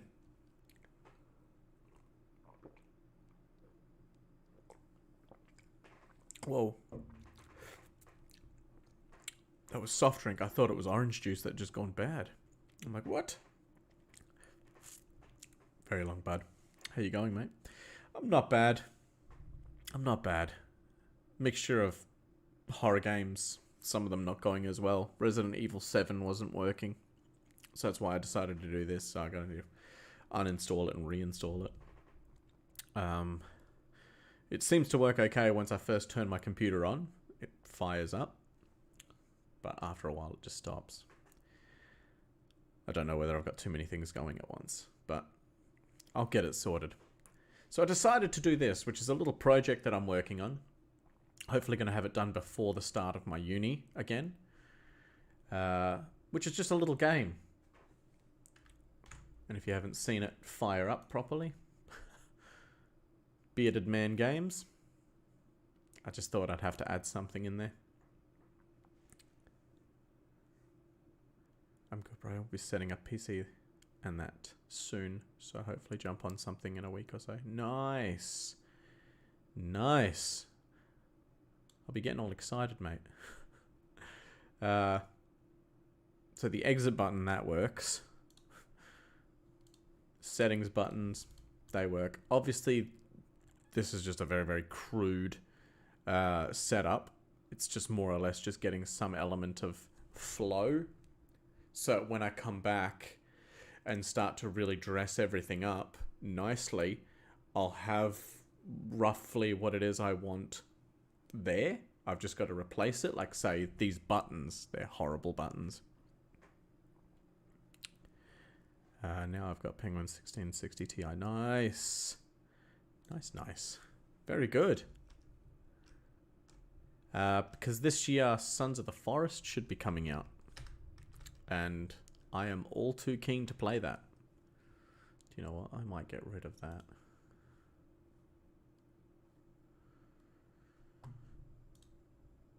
That's in the foreground.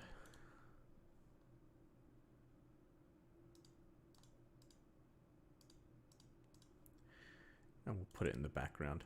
Background collision.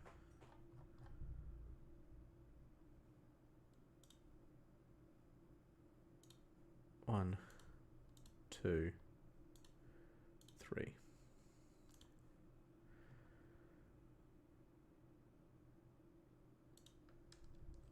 How does that feel? Yeah.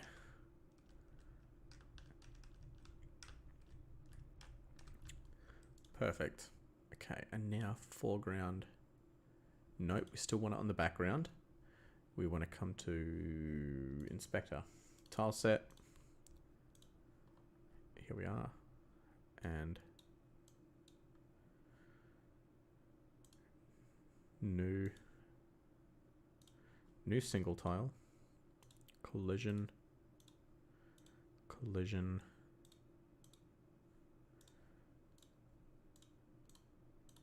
Add in the collisions, and then new single tile, all of it, new single tile, just in case, new single tile. We can come back to here, and we can put all of this in.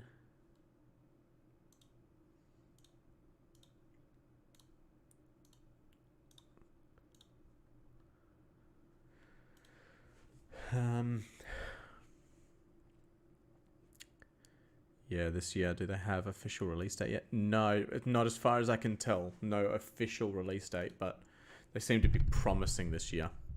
This is super cool. Thank you, Ms. Robertson. So you can see I can't...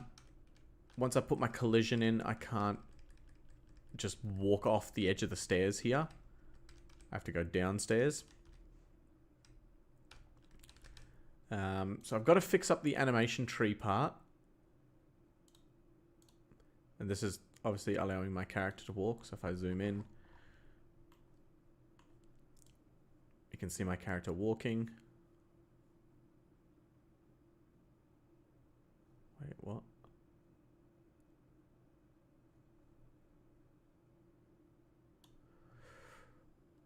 Ah, walking down is not looped. Walking left, walking up, walking right. So there's just a little teething issue with getting those two to line up nicely. But now if I come in to background, do I want it in the background? Flammable 38, welcome. Welcome, friend. What we're wanting to do is go back to the animation tree. We'll stop him from walking. There we go. Actually, do I need to do that? On start, restart, or seek to 0. Set the end animation. This is useful for sub transitions.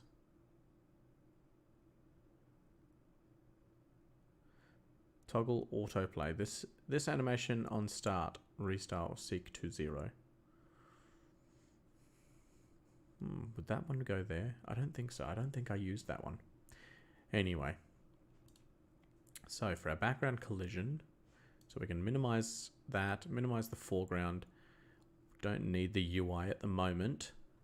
What we will do is we will add in the backgrounds child node, and we want area 2D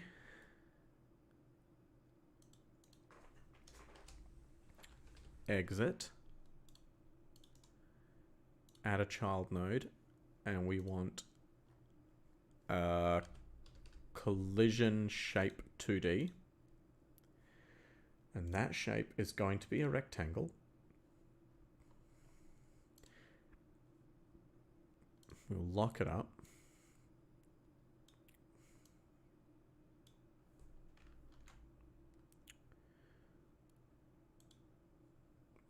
Why did I grab that?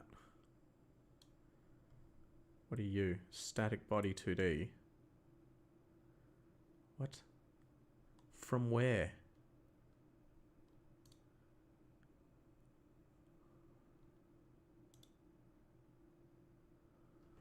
Static body 2D. Where? That's an area. Collision shape 2D. Static body. Ah, you're there. Static body 2D. Cool. So we can ignore that. And now we want our collision shape. We want to come in. We want to get rid of that. And we want to bring that to about there. Oh, yeah, about, we want it to be just over halfway. There we go. That should be perfect. And what we want for that to do, exit,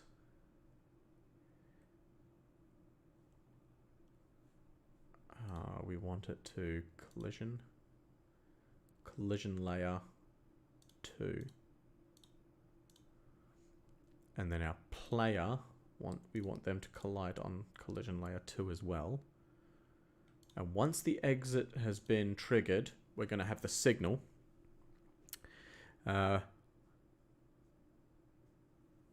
Why don't you have sub options? Oh, on Twitch, because I haven't got enough. I haven't met the criteria yet. But it's. I don't know if I would turn the sub options on. I do it for the socializing. I do this because I enjoy it. I enjoy talking to people. Catch you later, my guy. Might stop by later if you're still on stream. Thank you very much, Dr. Sims. Could turn into Wish version if it's going to take more than 14 weeks to get.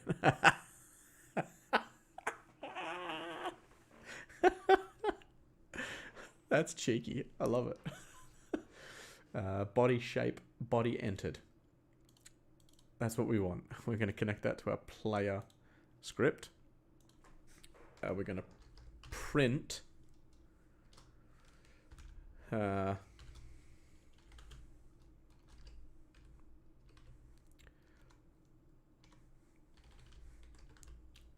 Miss Robertson is super cheeky. Okay. So, hopefully when my character walks into this, it's going to say, Miss Robertson is super cheeky.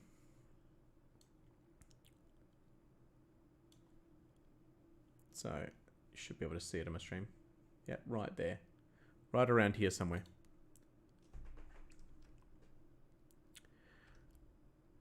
There it is. Miss Robinson's super cheeky. Super cheeky. Super cheeky. Super cheeky. Super cheeky.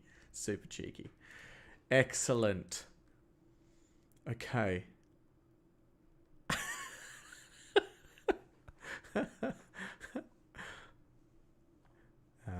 And now what we'll do, so this is main 01, which should really have been called top bedroom. Scene. Save scene as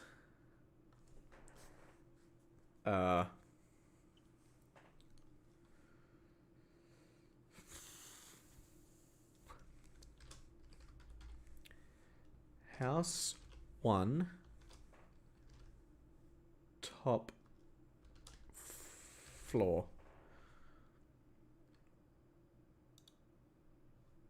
And if we go scene 2, the start, we come to the script.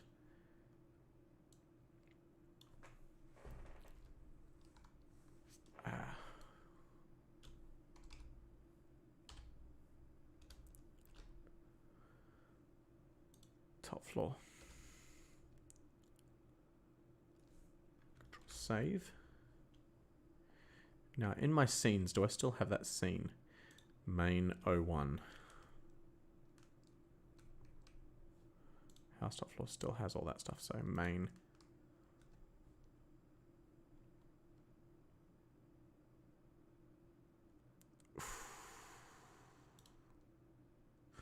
Okay, let's check its functionality. Start. Miss Robinson is super cheeky. Miss Robinson is super cheeky. Cool, it is working. Good, we've got all that working. So, house 1, top floor. 2D. What did I call that one? Main. May as well stick to the same theme. Main. Control save. Scene. What? Save scene. House 1.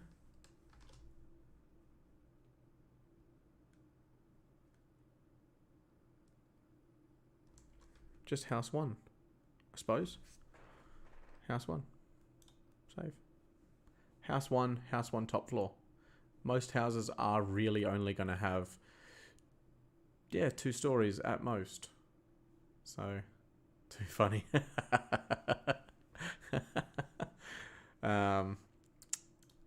So in here, if we come back to the script, this is super cheeky, and then it's also going to get tree, change scene to house 1. Control save. Let's see, does it work? Bearded Man Games. Start. It should just go to a blank screen. Yes! Fantastic. So we can come to house 1 now. Zoom out a little bit. We'll get that in. Black. And then what we want to add is tile map. Cool. We also want to grab copy.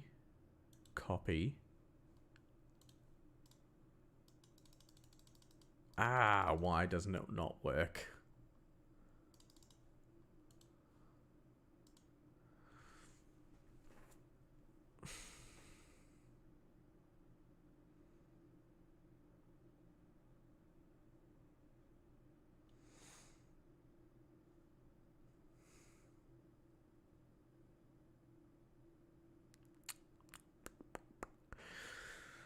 I'll just have to make a new one. That's fine. I'd rather not have done that, but tile map. Background.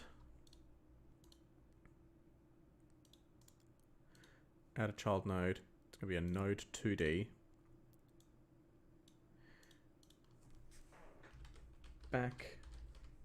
Background.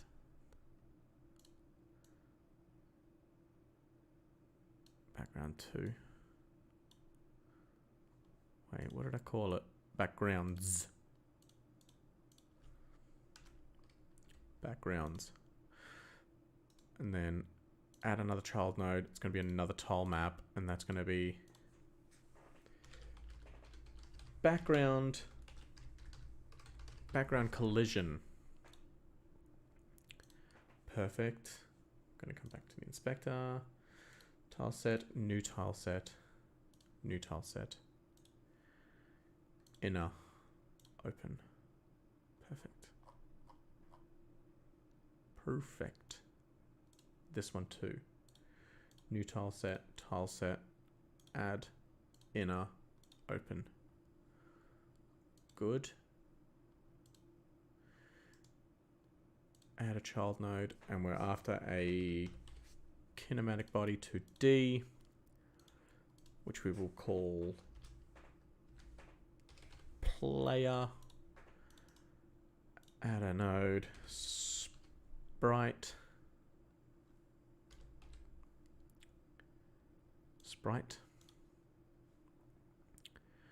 which we want to add that, and we want to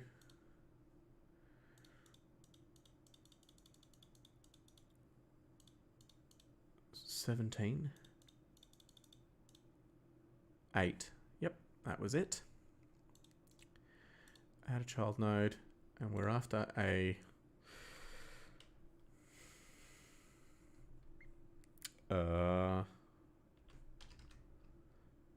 collision shape, and that is going to be another capsule. And we're going to zoom in right in on it, remove the snapping, because we want to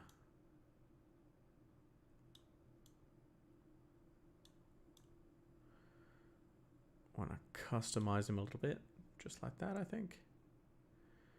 Yeah, so just below the feet and to the top of the eyes. And then add a child node.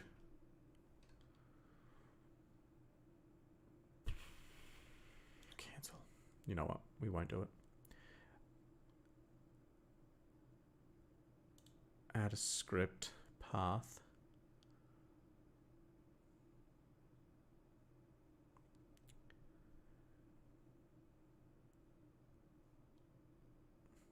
Built-in script.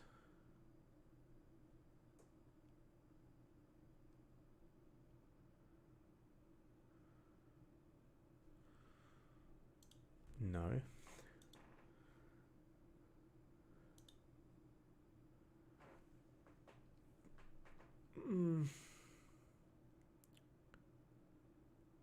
I'm hoping this would not get rid of it.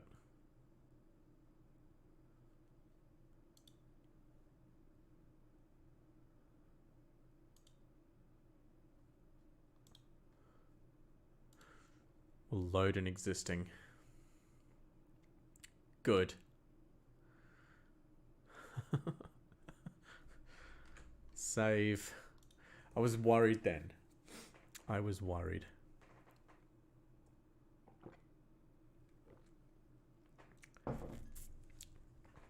And we'll turn that on for the player. And now we turn that on. So we are 1, 2, 4, 5, 6. Actually. 1, 2, 3, 4. 1, 2, 3, 4, 5, 6, 7, 8 from the edge. 8 from each edge. And 2, 3, 4. 4 from the bottom. Okay. Easy. I can sort that. Backgrounds, background, tile set, add new tile set, inner, open, new single tile, new single tile.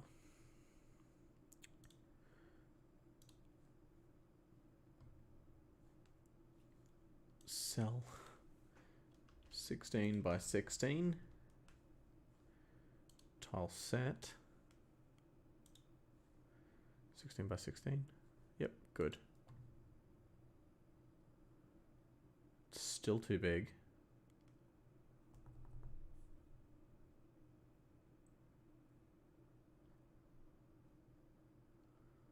It's the size of... Oh no, it's the right size.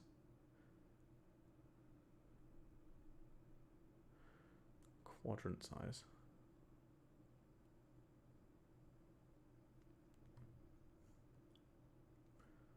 What have I done wrong?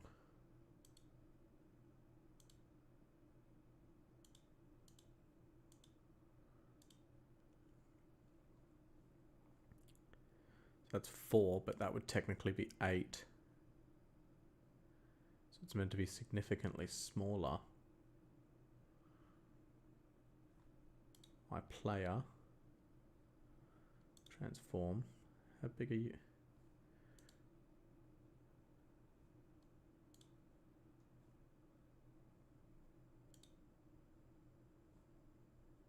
Wait, what?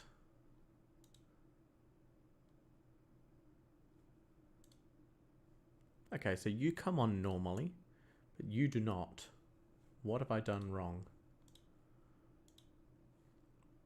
16 by 16.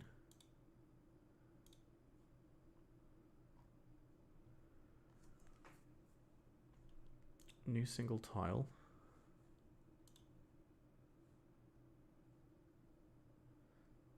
Size. What have I done wrong? Alright, you know what? If I just did that.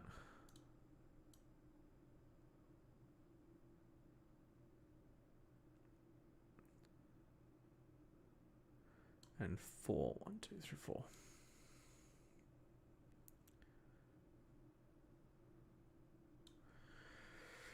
Maybe I've stayed up too late. Maybe. Maybe it is coming up to 1 o'clock. But that's okay. We'll move our player to here.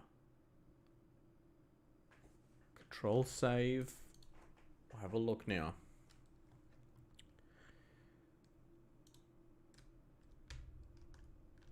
So I walk around in my room. I can't stand on top of my bed, but I can see my shadow on top of it. So I need to get that sorted. Can't go up against that. That's fine.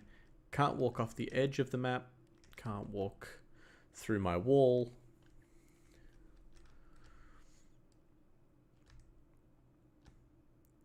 Ooh, it crashed.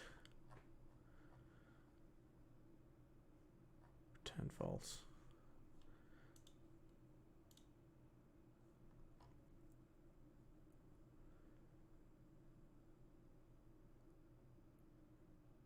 Oh, it's because I haven't gotten the animation tree and animation state stuff yet.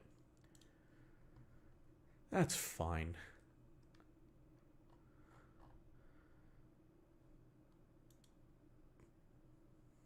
But... oh no, it's about the same size, isn't it?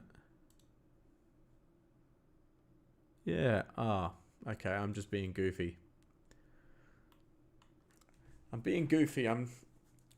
Cheeky Robertson crashed it.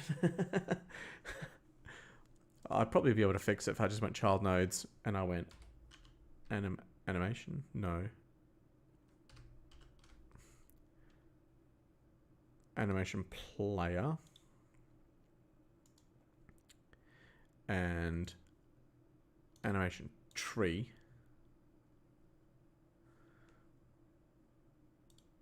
Which is state machine.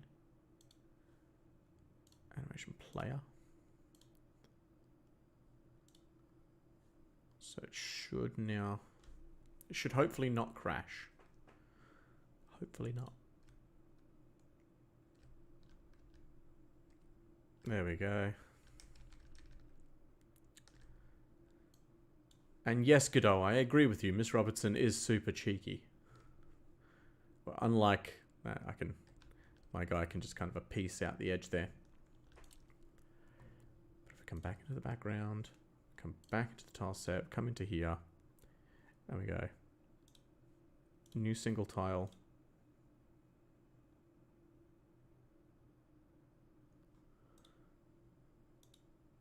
collision,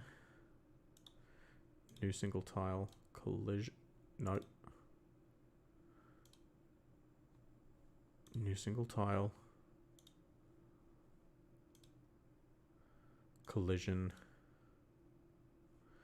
new single tile.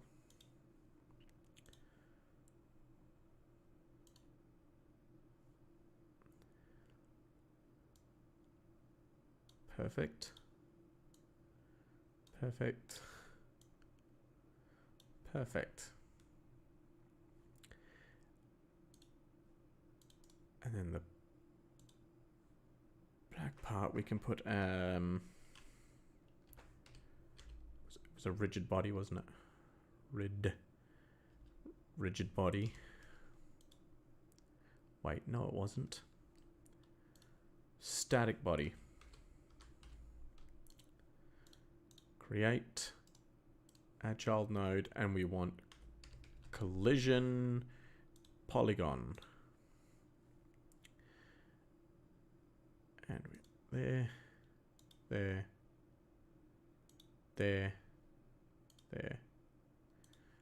One square out to make it look nice. And now we should be trapped.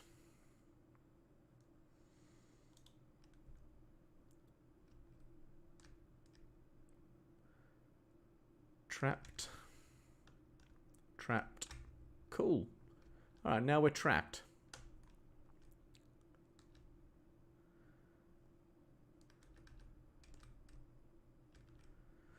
Excellent. I'm actually quite pleased with that.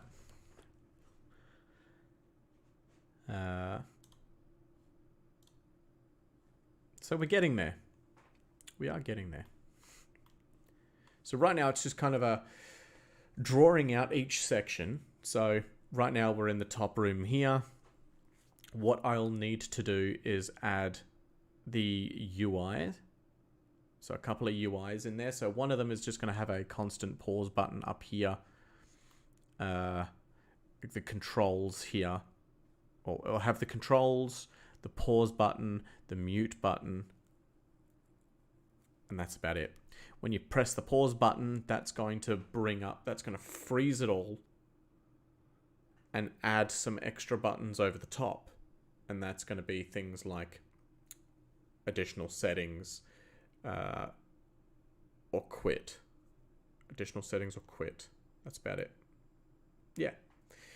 And then another UI, another separate UI that's going to trigger the in-game aspects. So things like personal thoughts or conversations, that sort of stuff, checking your inventory, all those sorts of bits, they're all going to be part of another UI.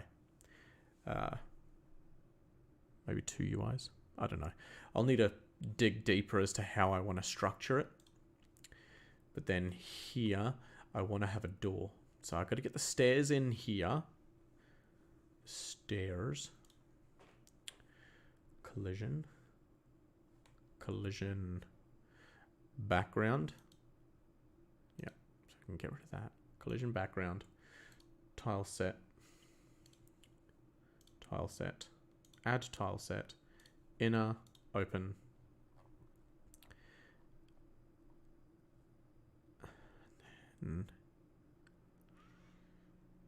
Oof. That's awkward.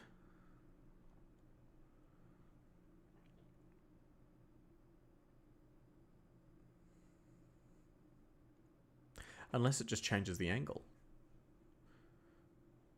Which it definitely could.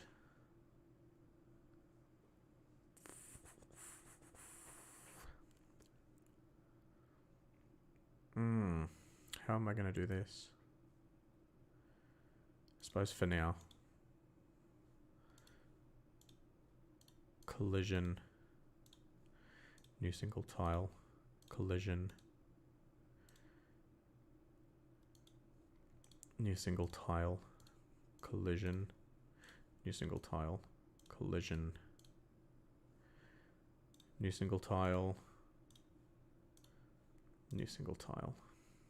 Come back here. And we have, I think, wait, what? Ah! You pain in the backside. Actually, that's 16 by 16. What's going on here then?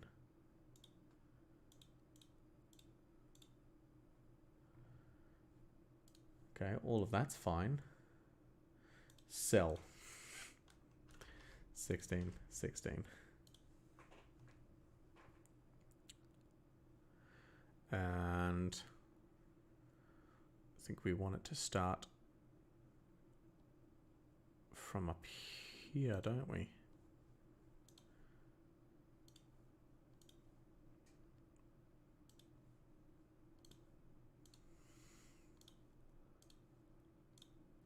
Oh, there we go.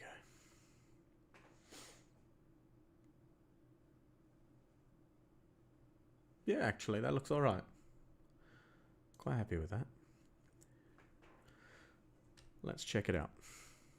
Start.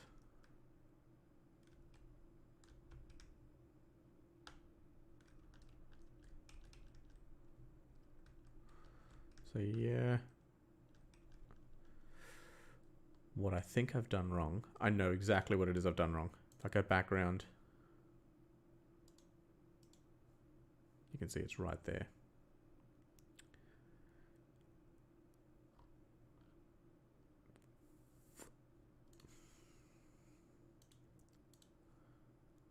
I'll want to remove the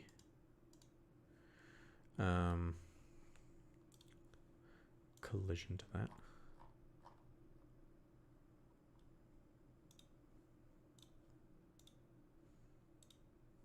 Okay.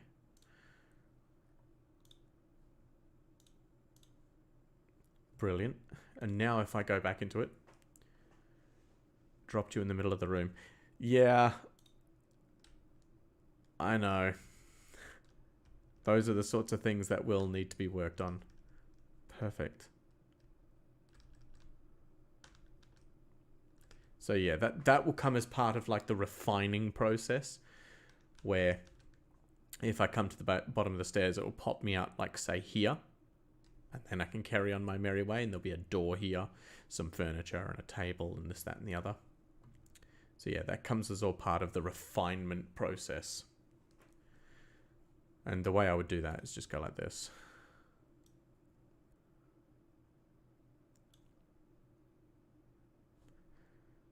So if I do that, I hit save. And then start.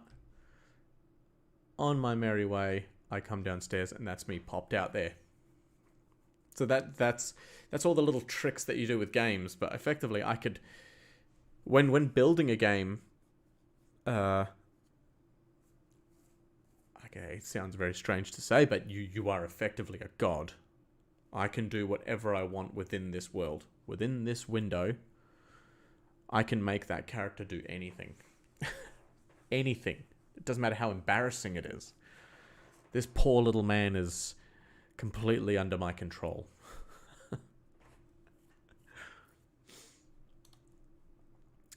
And then, now what we want to do is we want to add... How did I do it in the first one? I added it in an exit, which was within the backgrounds. Cool. So I'll just add it in the backgrounds. Add a child node. Area 2D. Add a child to that, which is going to be a collision shape 2D. And that's going to be a rectangle. That is going to get locked up. I'm going to take that there. Collision shape.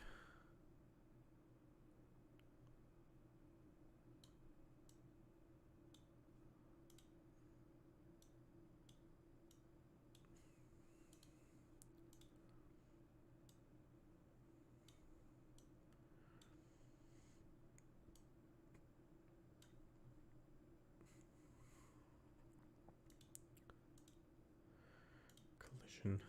Okay. Area node. Body entered. Player connect.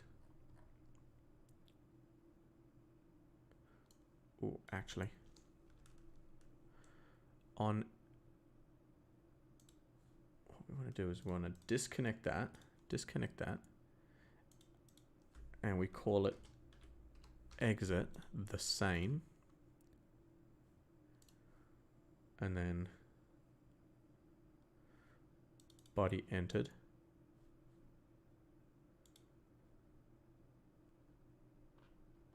And there we go.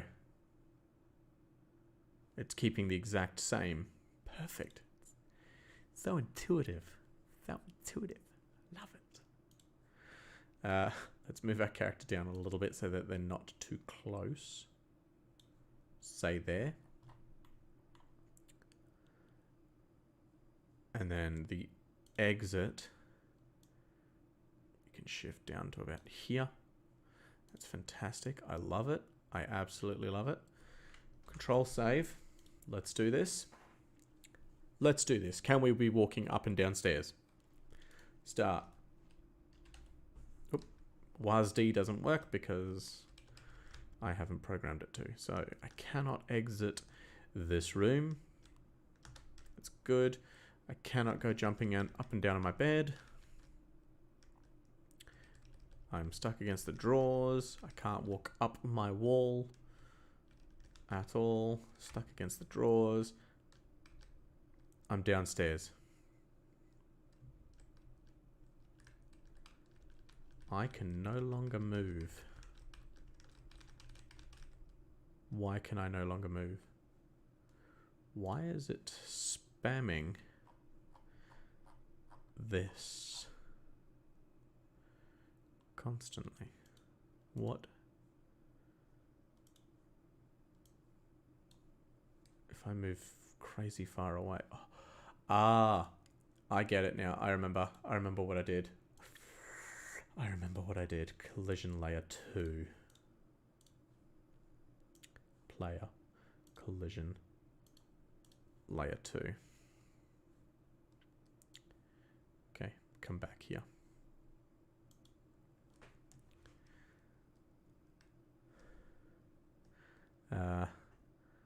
Of course, I'm a god. I'm not a beard god like you. We all are in our own ways. Okay, so I can't exit over the stairs. We've already tested. I can't leave the room. Trapped at the drawers. Trapped at the bed. Trapped at the wall. Can't exit the board. Or can't exit the game. And I'm in. Can I go back upstairs?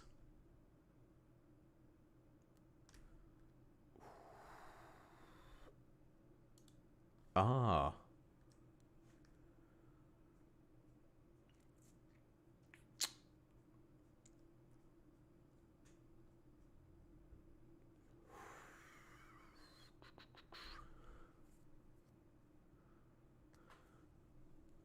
I think I actually want to have a script on this.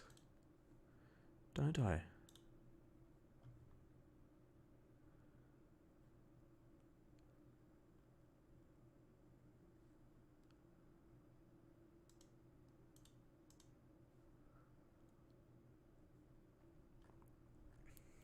Where is it? Scripts. Scenes. Scripts. Assets.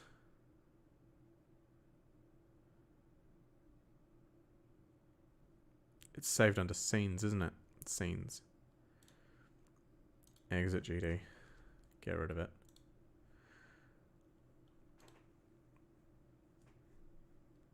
Create a new script.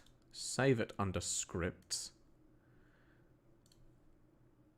And we will call it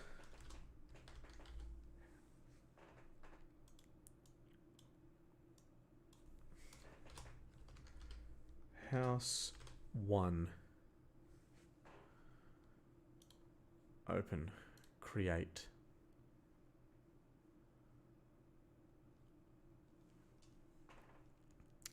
And then that node. Disconnect. Body. Cancel. Body entered. Connect it to our own. Print.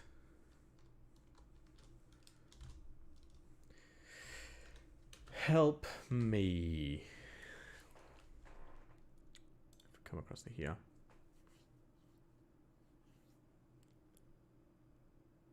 We can comment that out. That's fine.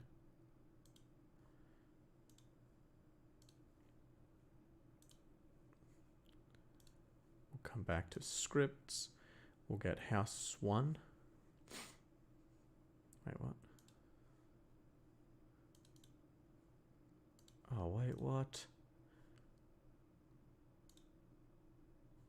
Cancel.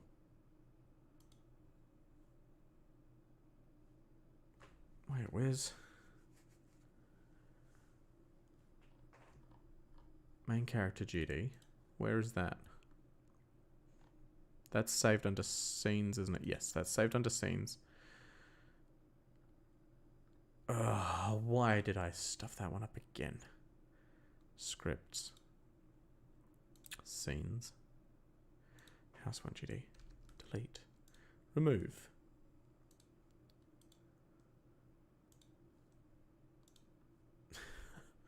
Okay. Scripts.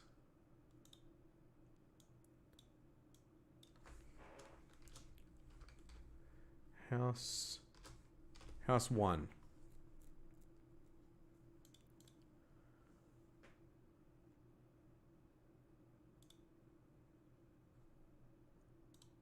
Cool. Now it's in there.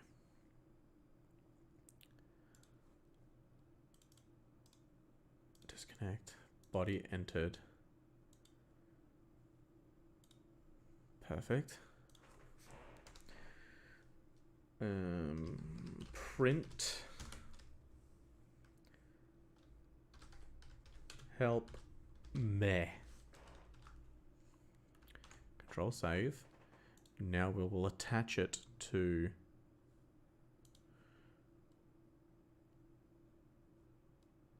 go exit, add the other script. But it should already be in here. Perfect. House 1, load. And if we come to the player script and we just comment this out, let's see what happens. Okay. So we want to just keep an eye out down here and it should say help me.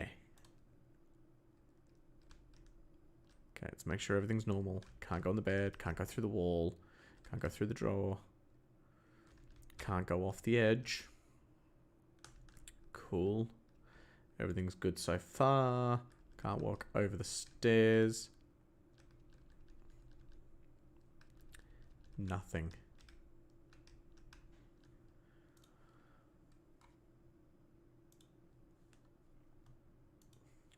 So, collision. Sprite. No.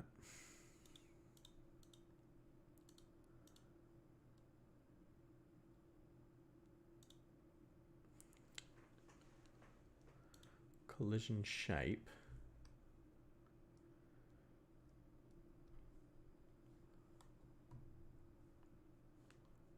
Spectre. One-way collision. What is going on here? So this collision is on layer 2. Monitoring on. Put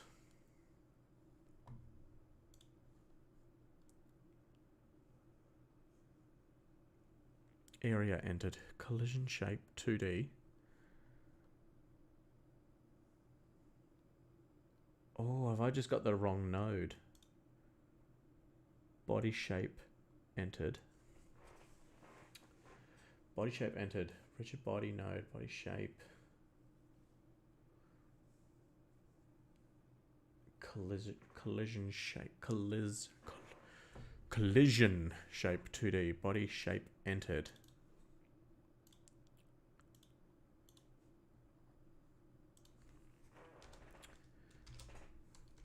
Print.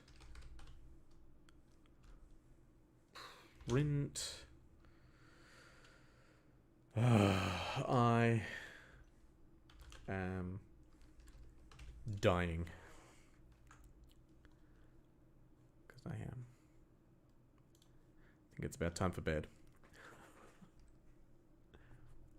Start. If I could get this bit done, I'll be happy. I am dying. I am dying. I am dying. I am dying. Cool. Okay. We've got it.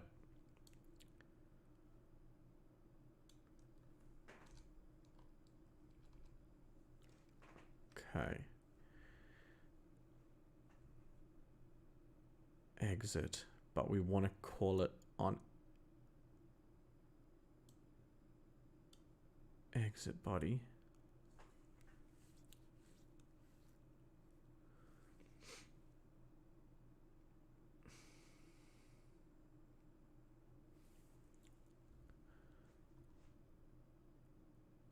Right, I know.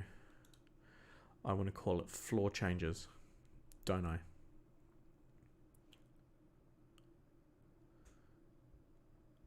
Then I'll call it house 1 top floor. Each one I'll need to call it house 1 top floor. Or house 2 top floor. Okay.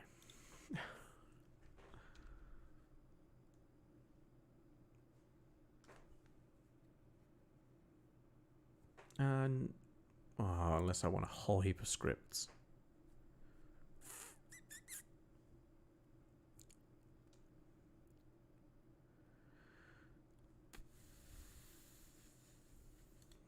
Yeah, okay, let's just remove it.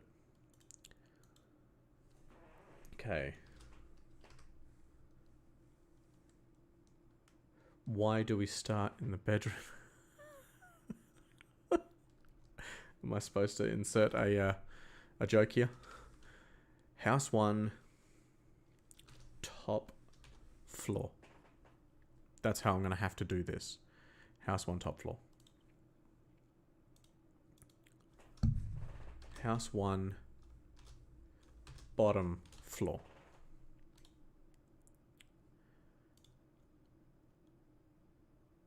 Wait, where's this? What script is this?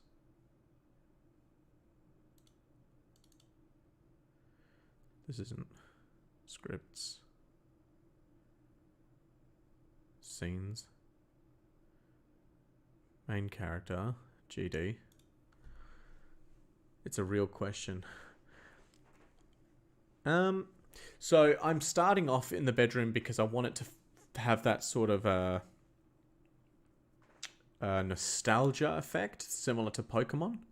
Because Pokemon in the original, Game Boy games, you started off in your bedroom, you woke up, and today was the big day that you started your quest.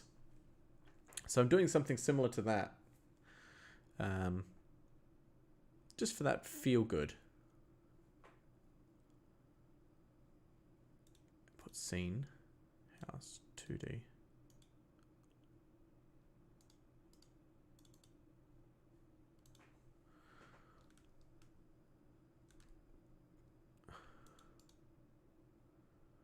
Close. Discard. Close. Discard. Close. Cool. Good. So we've got rid of that. Got rid of that.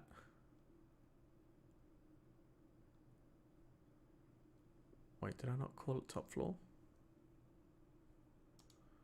Close.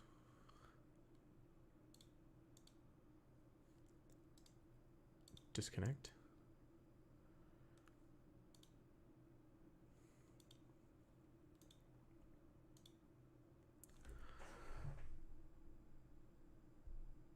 I thought I did give it a name. House 1 top floor. Control save. And now we can add a script. And it's going to be called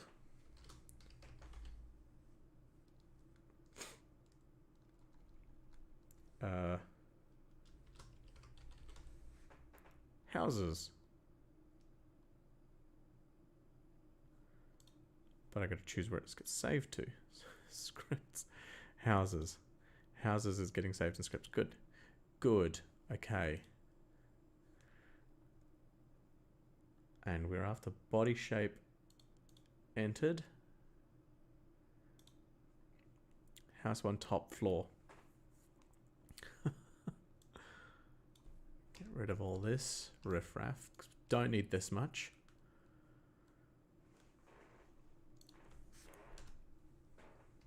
Print.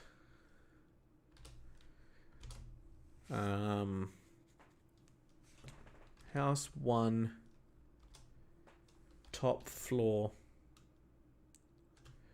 to bottom floor working.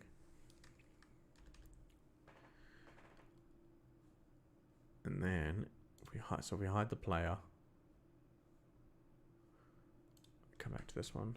Control save. Control save. And your radio button was already there, so we disconnect that.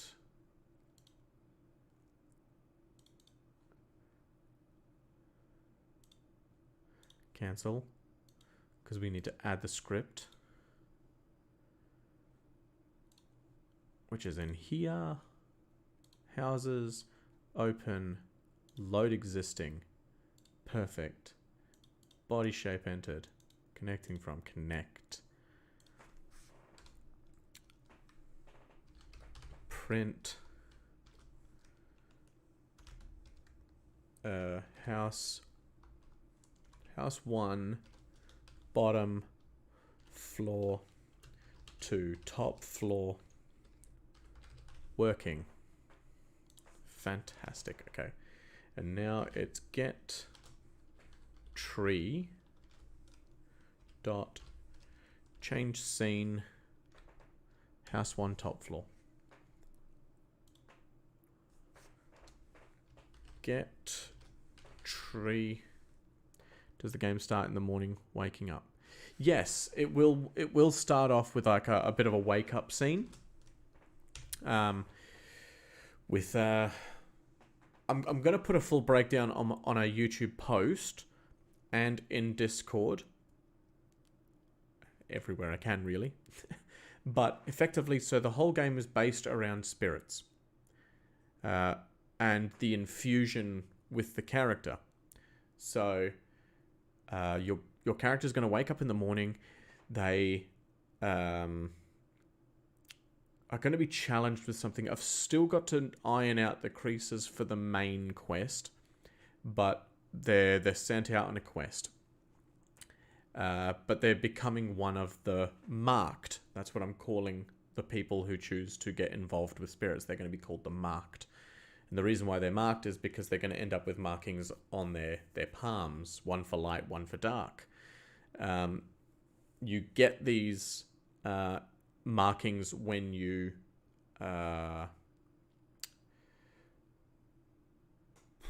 merge the spirit with your essence. So meaning like in Pokemon, you store Pokemon in Pokeballs. So little round spheres that you throw, and that captures the Pokemon, and you carry them around. However, with the spirits, they're contained within you. You are the vessel for these spirits. And depending on the difficulty of the spirits, or how strong they are, or how mean they are, or whatever, that's going to determine what it is you need to do in order to be able to merge with them. So some of them, like the very first ones, just like Pokemon, you just had to choose. This will be something similar, but there's still a little bit of a ritual. So you're told, okay, you can go down the honorable way to completing your quest down the path of light, or you could go down the brute force way to achieving your quest through the path of darkness. Now, obviously, the path of darkness, it's not necessarily evil, kind of like real life. You've got some real hardcore criminals, that cannot be released. All they would do is kill again. So it's not necessarily evil to kill them, to stop them from killing innocent lives. It's not necessarily evil, but it is the darker path. So it's kind of like that.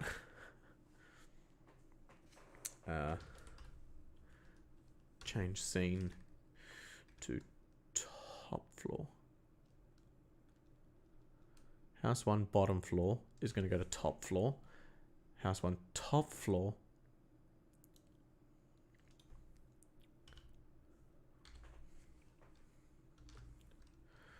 We'll go to house 1. Control save. Okay. If this is working, I'll start to wrap up the stream from here.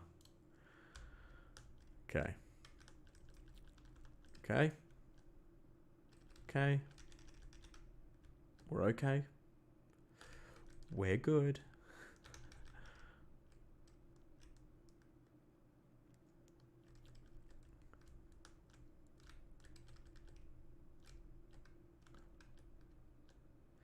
House 1 top floor to bottom floor working. Good.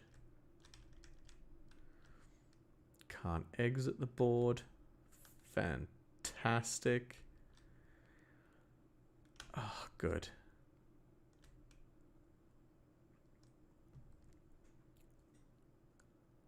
Wonderful.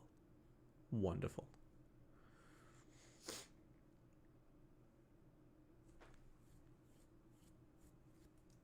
Okay. So yeah, I've got to iron out the creases. So when I started off here, I went downstairs, and when I came back up, I started here again. So I need to get it to change its position each time. But that's going to be something, obviously, that I work on as I go along. But so far, I've got quite a few. So I got my main intro part. The menu, settings. scene 1, or yeah, the first starting point. What I'm planning to still do is complete an entire game. No, but between this title screen and this first playable scene is going to be like a bit of storytelling to go through the lore of this world, this particular world and this particular game. That, you know, spirits have always been around, etc., etc. There are spirits of light, spirits of dark. We as people have learned to live with them, and they learn to live with us, and we infuse with them. Those who infuse with spirits are called the marked. Those who choose to remain pure are the unmarked. And yeah, it's kind of like you can only have 3 spirits within your character. So you can either have 2 light, 1 dark, 2 dark, 1 light, 3 light, or 3 dark. Yeah, that's it.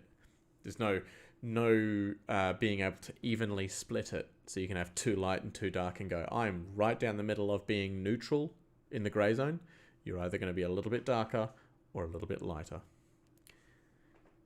Will it need something you read?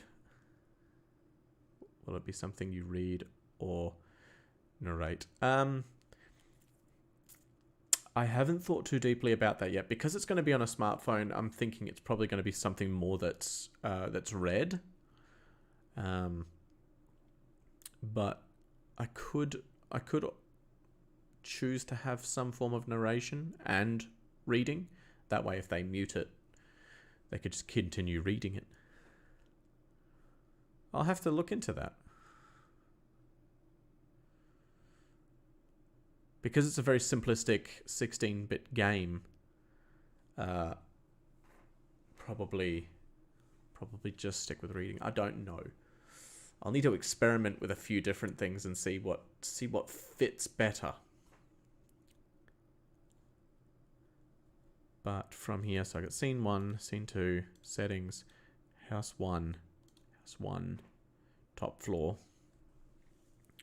I should quickly add there'll be a lot more to do from there.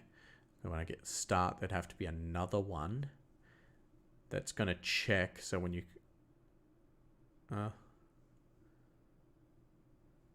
yeah, so this bit here, what it's going to need to do is from here, there'll be another one that's going to go into like a file check. So come up to this, or come to this. It'll go to a load screen where it'll check their file to see if there's been a file created. If there hasn't, it will go to a scene that'll say new game. If it does recognize it, there will be an extra button that says continue.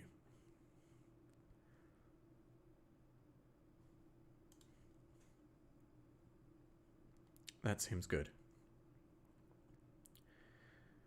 And then, I don't know, what I'll need to do is I'll need to look up, pardon the Dennis the Menace in me, who asks too many questions. No, that's the whole point of this. Don't feel bad at all. The whole point of this is chatting, because when I'm explaining it, I'm also listening back to what it is I'm saying. And if it doesn't sound right to me, I'm going, oh, okay. But I'd never thought about narrating anything in it. To be honest, there wasn't actually going to be any speaking. But the initial trying to get the lore across might be important to have narrated as well as read. If I really want to make sure that I've got the player's attention and have them fully understand what it's all about, potentially having it written as well as narrated. That way I kind of appeal to lazier people who choose not to read.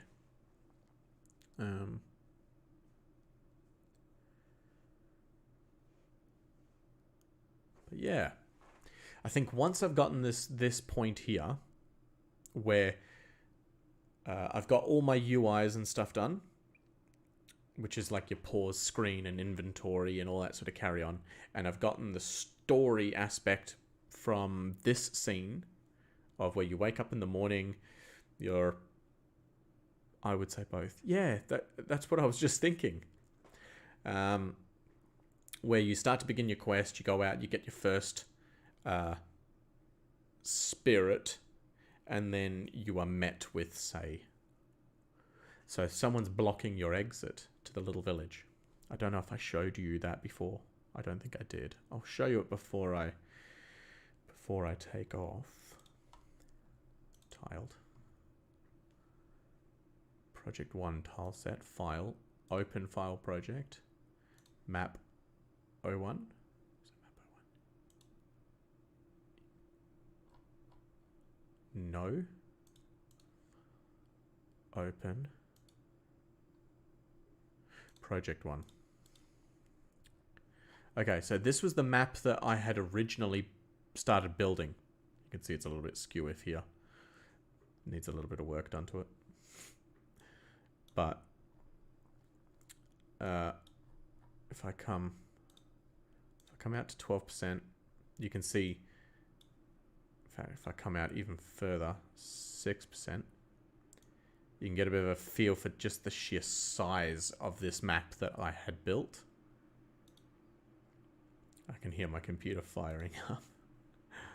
Poor thing. I put my computers under so much stress. So this is going to be the first area that you kind of start off in. So you can see there's some water movement, a little waterfall, that sort of stuff. Should be able to see it. Yeah, you can see it. I just had to look over and make sure my big head isn't in the way. But you'll come out of a house, one of these houses. I don't know which one yet. And you'll come down and you'll speak with someone else, and they will tell you, you know, what to do in regards to the ritual to getting your first spirit. And the first one's just going to be pretty much here. They're innocent spirits of light. And then you've got a spirit of darkness within the cave. So you have the choice of which one it is you want to go for. And I think to get the first spirit, it's just going to be an offering of a particular food. So you're given both types of food, and you can choose if you want to go for the creature of light or the creature of dark. Once you've done one of, the person who originally spoke to you, they're going to come up to you, speak to you about it, take the other food away, so you can't just go and do both. Once you've done that, you're able to come to the front of this place, speak with the person who's blocking the path. You'll have a bit of a battle with them, with your new spirit, defeat them, and then you're able to progress onwards. This part here is where it's going to kind of be cut off and go into a load scene to load a bit of an open path. And I think once I've gotten to this point here, that's where I will cut it and try and just get it onto the Google Play Store for people to download and play for free. The whole game's going to be free. It would just have, like, between transition scenes, like an ad or something. But there'll be no in-game purchases or microtransactions or anything like that. I don't like the idea of that sort of stuff. I find it quite nasty when you're just like, oh yeah, just pay like 50 cents and it does nothing. It helps you advance in a game. Well, does it really? Does it really? I find hard grinding works better. How many hours do you have into this thus far? Not a huge amount. Not a huge amount. I've probably done some pre-setup. So this map probably took me the best part of about 6 hours to do. And it was mainly just the fine detail So placement of that sort of stuff. If you come down this way, so you can see it starts to get lighter in how much stuff there is.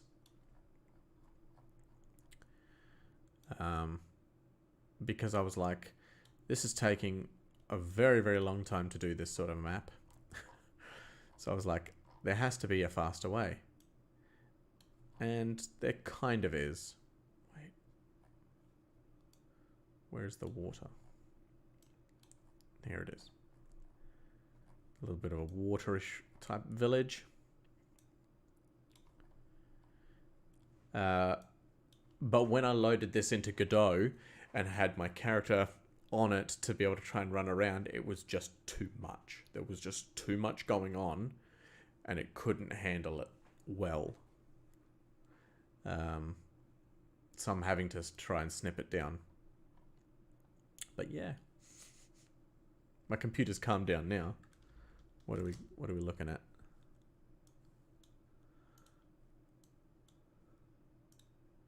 73% memory.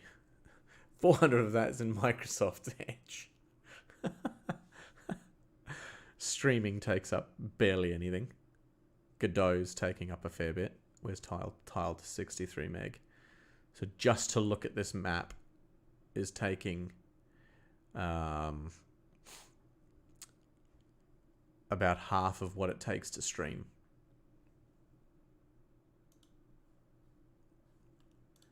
So yeah, so I'm going to take, I'm not going to throw that map away, but I'm going to slice it up.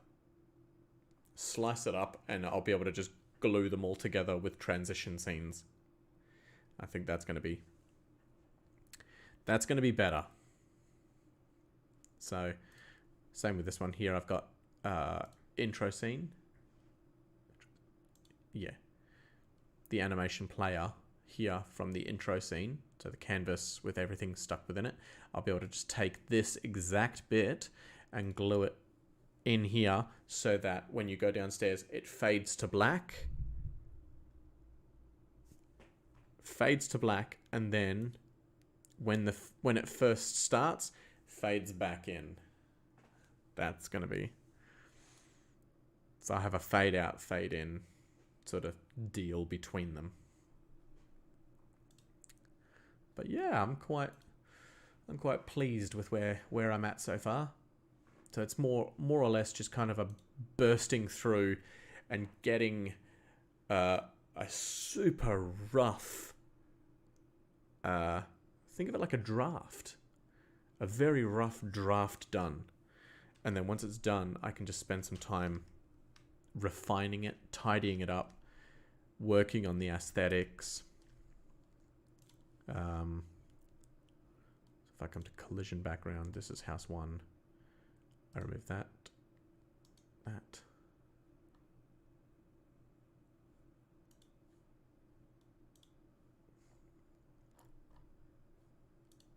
Tile map, what? Background, background. So we want to remove that.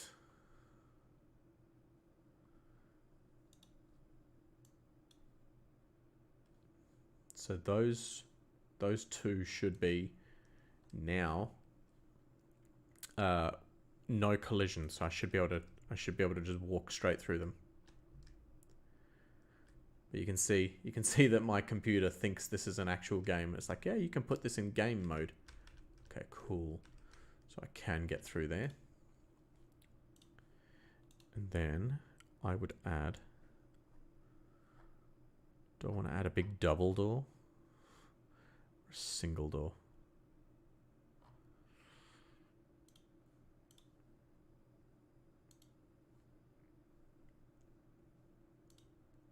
Probably a single, hey? Background, so then I would go.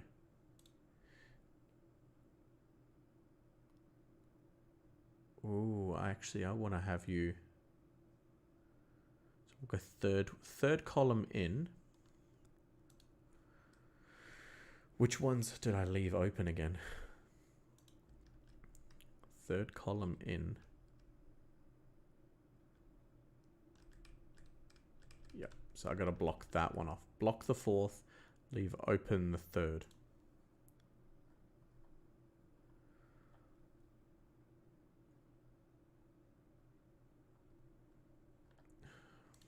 Block the fourth.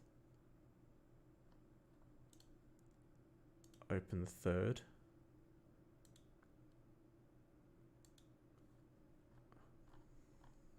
Oh.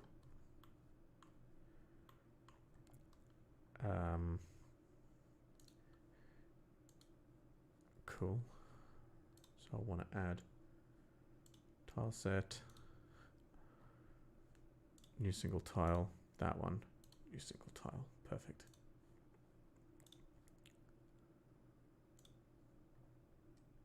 Fantastic. Add a new scene, 2D scene. We'll just make it black. Assets, black. Control save. This is going to be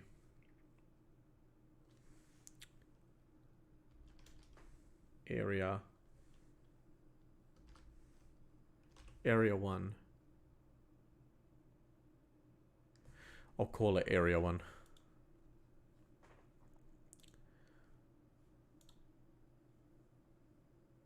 And then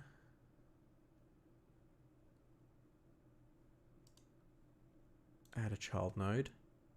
And what did I add? I added a area 2D. And we call that house 1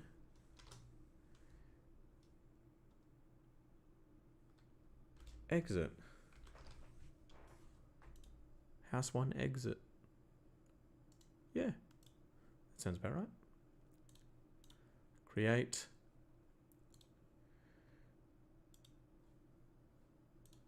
And we'll lock that up. We can shift it over here. We can turn off our grid. We can zoom right in. See, I think I should be able to get this done fairly quickly. If I'm not mucking around too much. Do you have paper notes on what you were doing? Right now, I don't have any notes, actually. Yes, these are the notes that I have. Player setup, kinematic body, sprite, animation player, animation tree, scene change, area 2D, collision shape, notes. Don't forget to place background as collision layer 1 in the player and all objects as 2, 3, 4, etc. And then, while I was playing some Phasmophobia, someone wanted me to add them on Discord. So I just typed in a whole heap of V's because V is push to talk in Phasmophobia. And yeah, then it's Chef Gaming. That's all the notes I have. So all of this is through repetition and memory. So now we want to add a script. Scripts, houses, load, house 1 exit, node,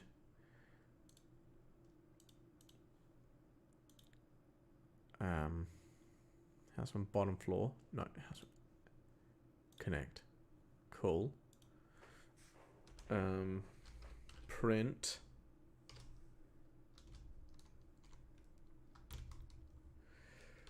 why are you leaving me? Control save, and we will get tree, change scene, area 1. Control save. Have I done everything? I think I have. I hope you have a redundant save system. Nah. Everything's just stored on my computer. That's fine. That's why I'm kind of thinking once I've finished area 1. So now this here is effectively where I've just saved it. Area 1. once Area 1 has been finished, that is going to be effectively a beta version of the game. And I'll be able to get that thrown onto my hard drive, thrown into my Google Drive, and I'll be able to actually build the game, actually build it as an APK to go on people's phones, and people can do a bit of running around, a bit of bug testing, a bit of flow testing. So anyone who's interested, wink wink, I can send them a copy of it. They can get it on their phone, have a bit of a play with it, and just give positive and negative feedback. Not necessarily negative in the storyline, but I'll accept it. But more on the functionality of the game. You know, when you pressed pause, did it pause? Yes. When you ran into a particular bush, did it act the way that, you know, you felt it should? Those sorts of things. Start the game. Final test. Final test. Can't run into the wall. Can't run into the cupboard. Can walk over the carpet. Cannot leave.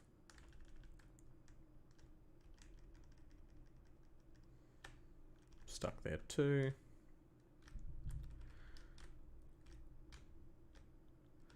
Okay, we've managed to get down here. Can't exit there. Can't exit there. Can't exit there. Can't exit there. Can't exit there.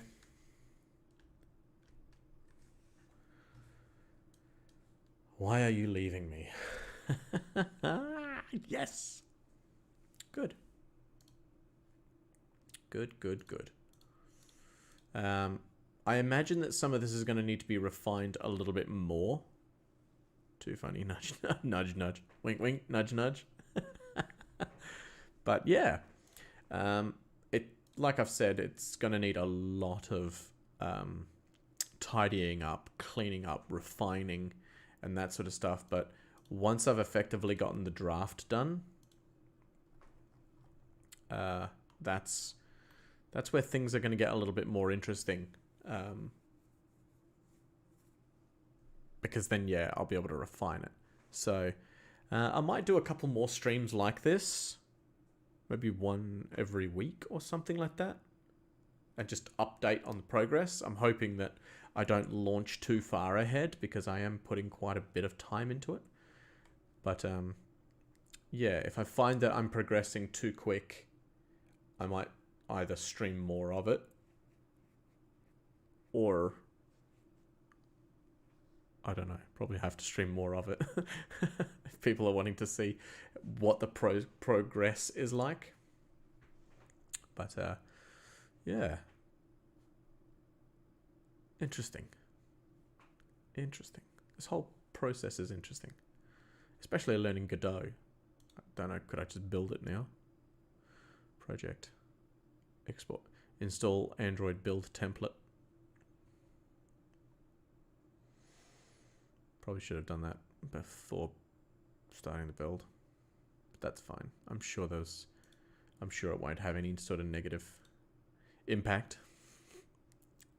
But yeah, so once I get to area 1, this is where I'll bring in this bit. Oh. Are they all blurry? Yes, they are. Filter. There we go. So you can see there's 3 different types of the fountain, and that's because they all get merged together to form the animation of the water running. What are your views looking like after the lives? Ah, after the lives. Delete the node, yes. Interesting, they always change. Oop, oop. Oop, oop, oop.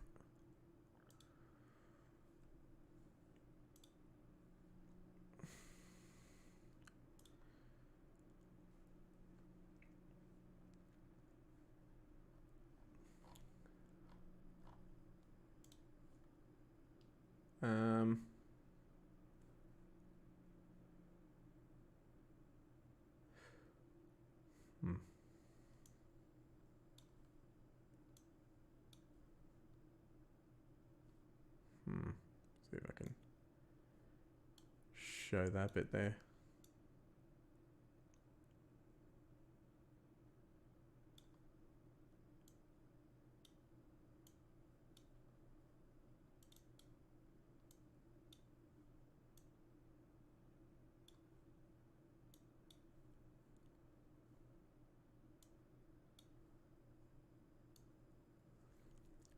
Just a YouTube question. Yeah, well, I mean, my current views right now, 253, that's for the 48 hours.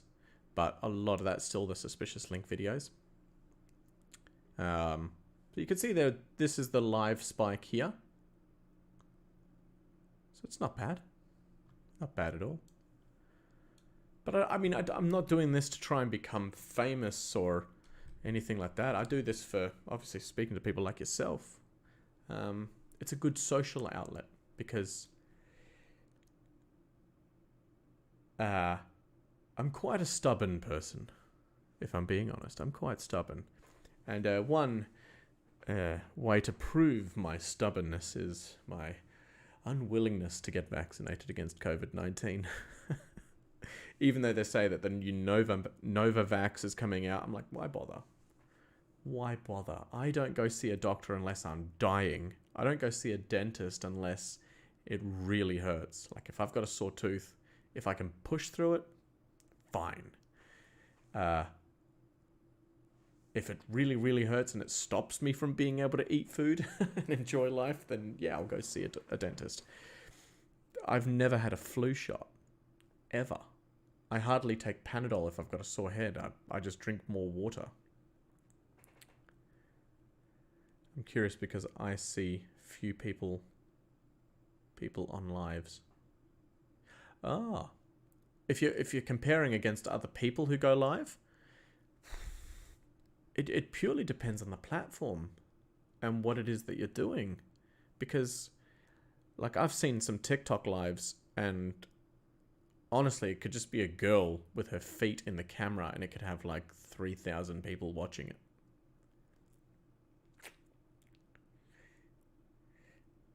I mean, I understand why. Because it's a girl. Majority of the people on that stream are male. I'd like to say it's not, but I can't see too many women watching other women's feet. There'll be some. Don't get me wrong. There will be some. But I could guarantee you 90% of that audience is male. And kudos to the girls doing it. They're thriving off of something obvious. Oh no, talking about my lives. Yeah, so sometimes the views will fluctuate a bit because it's also on Twitch and Facebook. You just get people flying in and out. I'm just assuming what the topic is going to be of conversation right now. Well, yep, it must be about feet. Well, that's where I'm going to lead this conversation. Just steer it this way.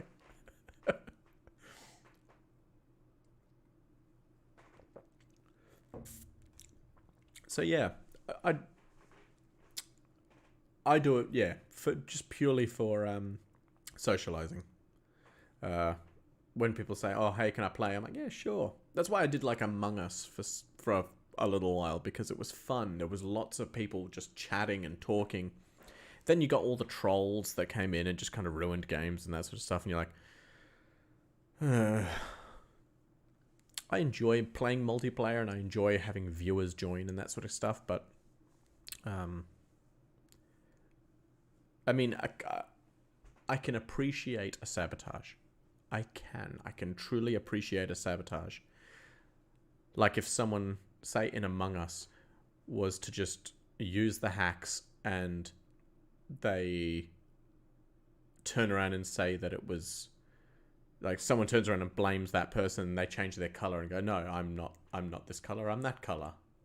I can understand because it's a comical aspect, but social distancing at its best. Exactly.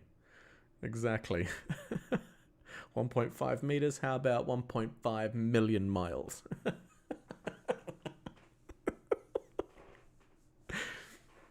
But yeah, I'm a stubborn person. I truly am just a stubborn person. So yeah, this gives me my social outlet, because most other people I speak to over the phone and that sort of stuff is either family or friends, and with my friends generally it's more technical talk. You know, they're technicians, they're at uni as well, they're IT people, you know, so it's conversations normally always very technical. There isn't much room for just dick baggery, which is what I'm good at. But I am very happy with that so far. I'll have to get myself like a notepad or something to start writing down between each scene. So kind of like, you know, scene 1 looks, or how long the transition is. I guess I'm fluent enough in nonsense. You've had your moments. You've definitely had your moments.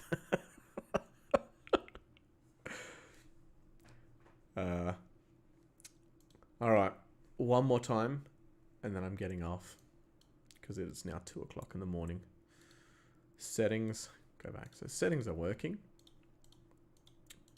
Exit button works, and it's not an error.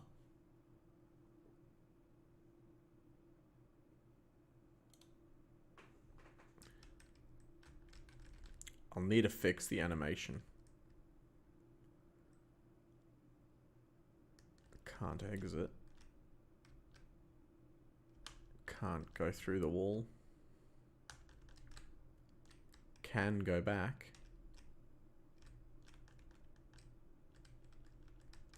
Can't leave. Practicing self-control on this platform.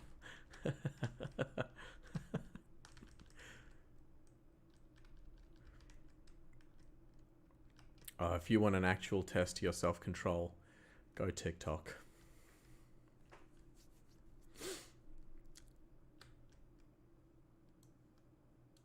Why are you leaving me? Perfect.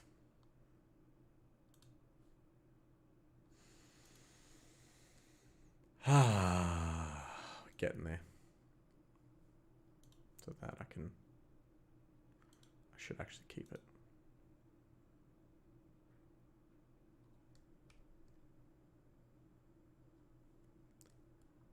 So if I started off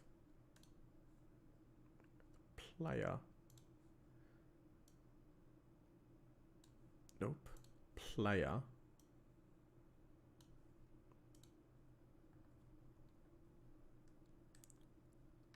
why is the player not moving?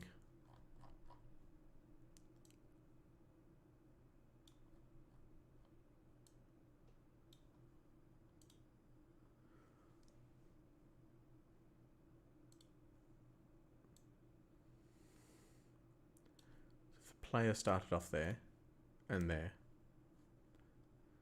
then I guess it would make sense.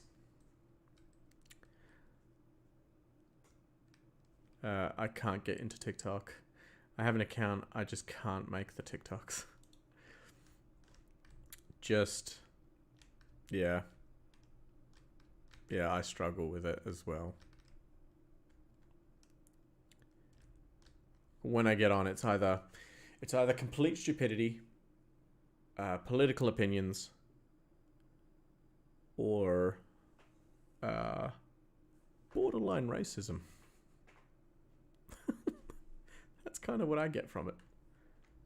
Saving. We're good. We are good. Detach the script from the selected node. No. Okay.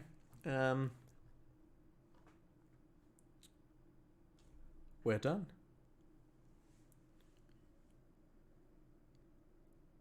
Yes, you did.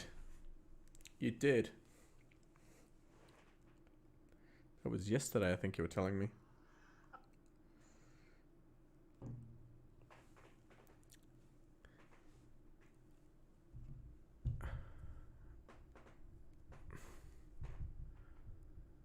Search YouTube.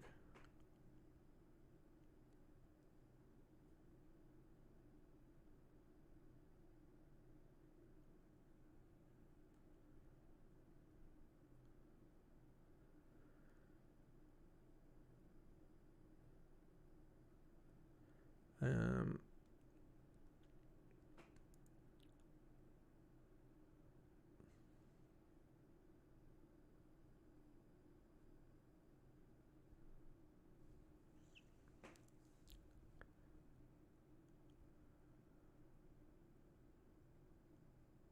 oh, so you finished the chapter. No, you told me that you had managed to get through about half of it.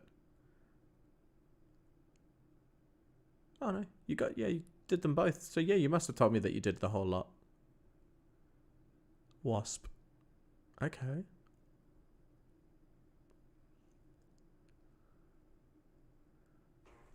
I'll have a listen. I'll tell you what I think. I'll be the judge. But that's going to do it for tonight.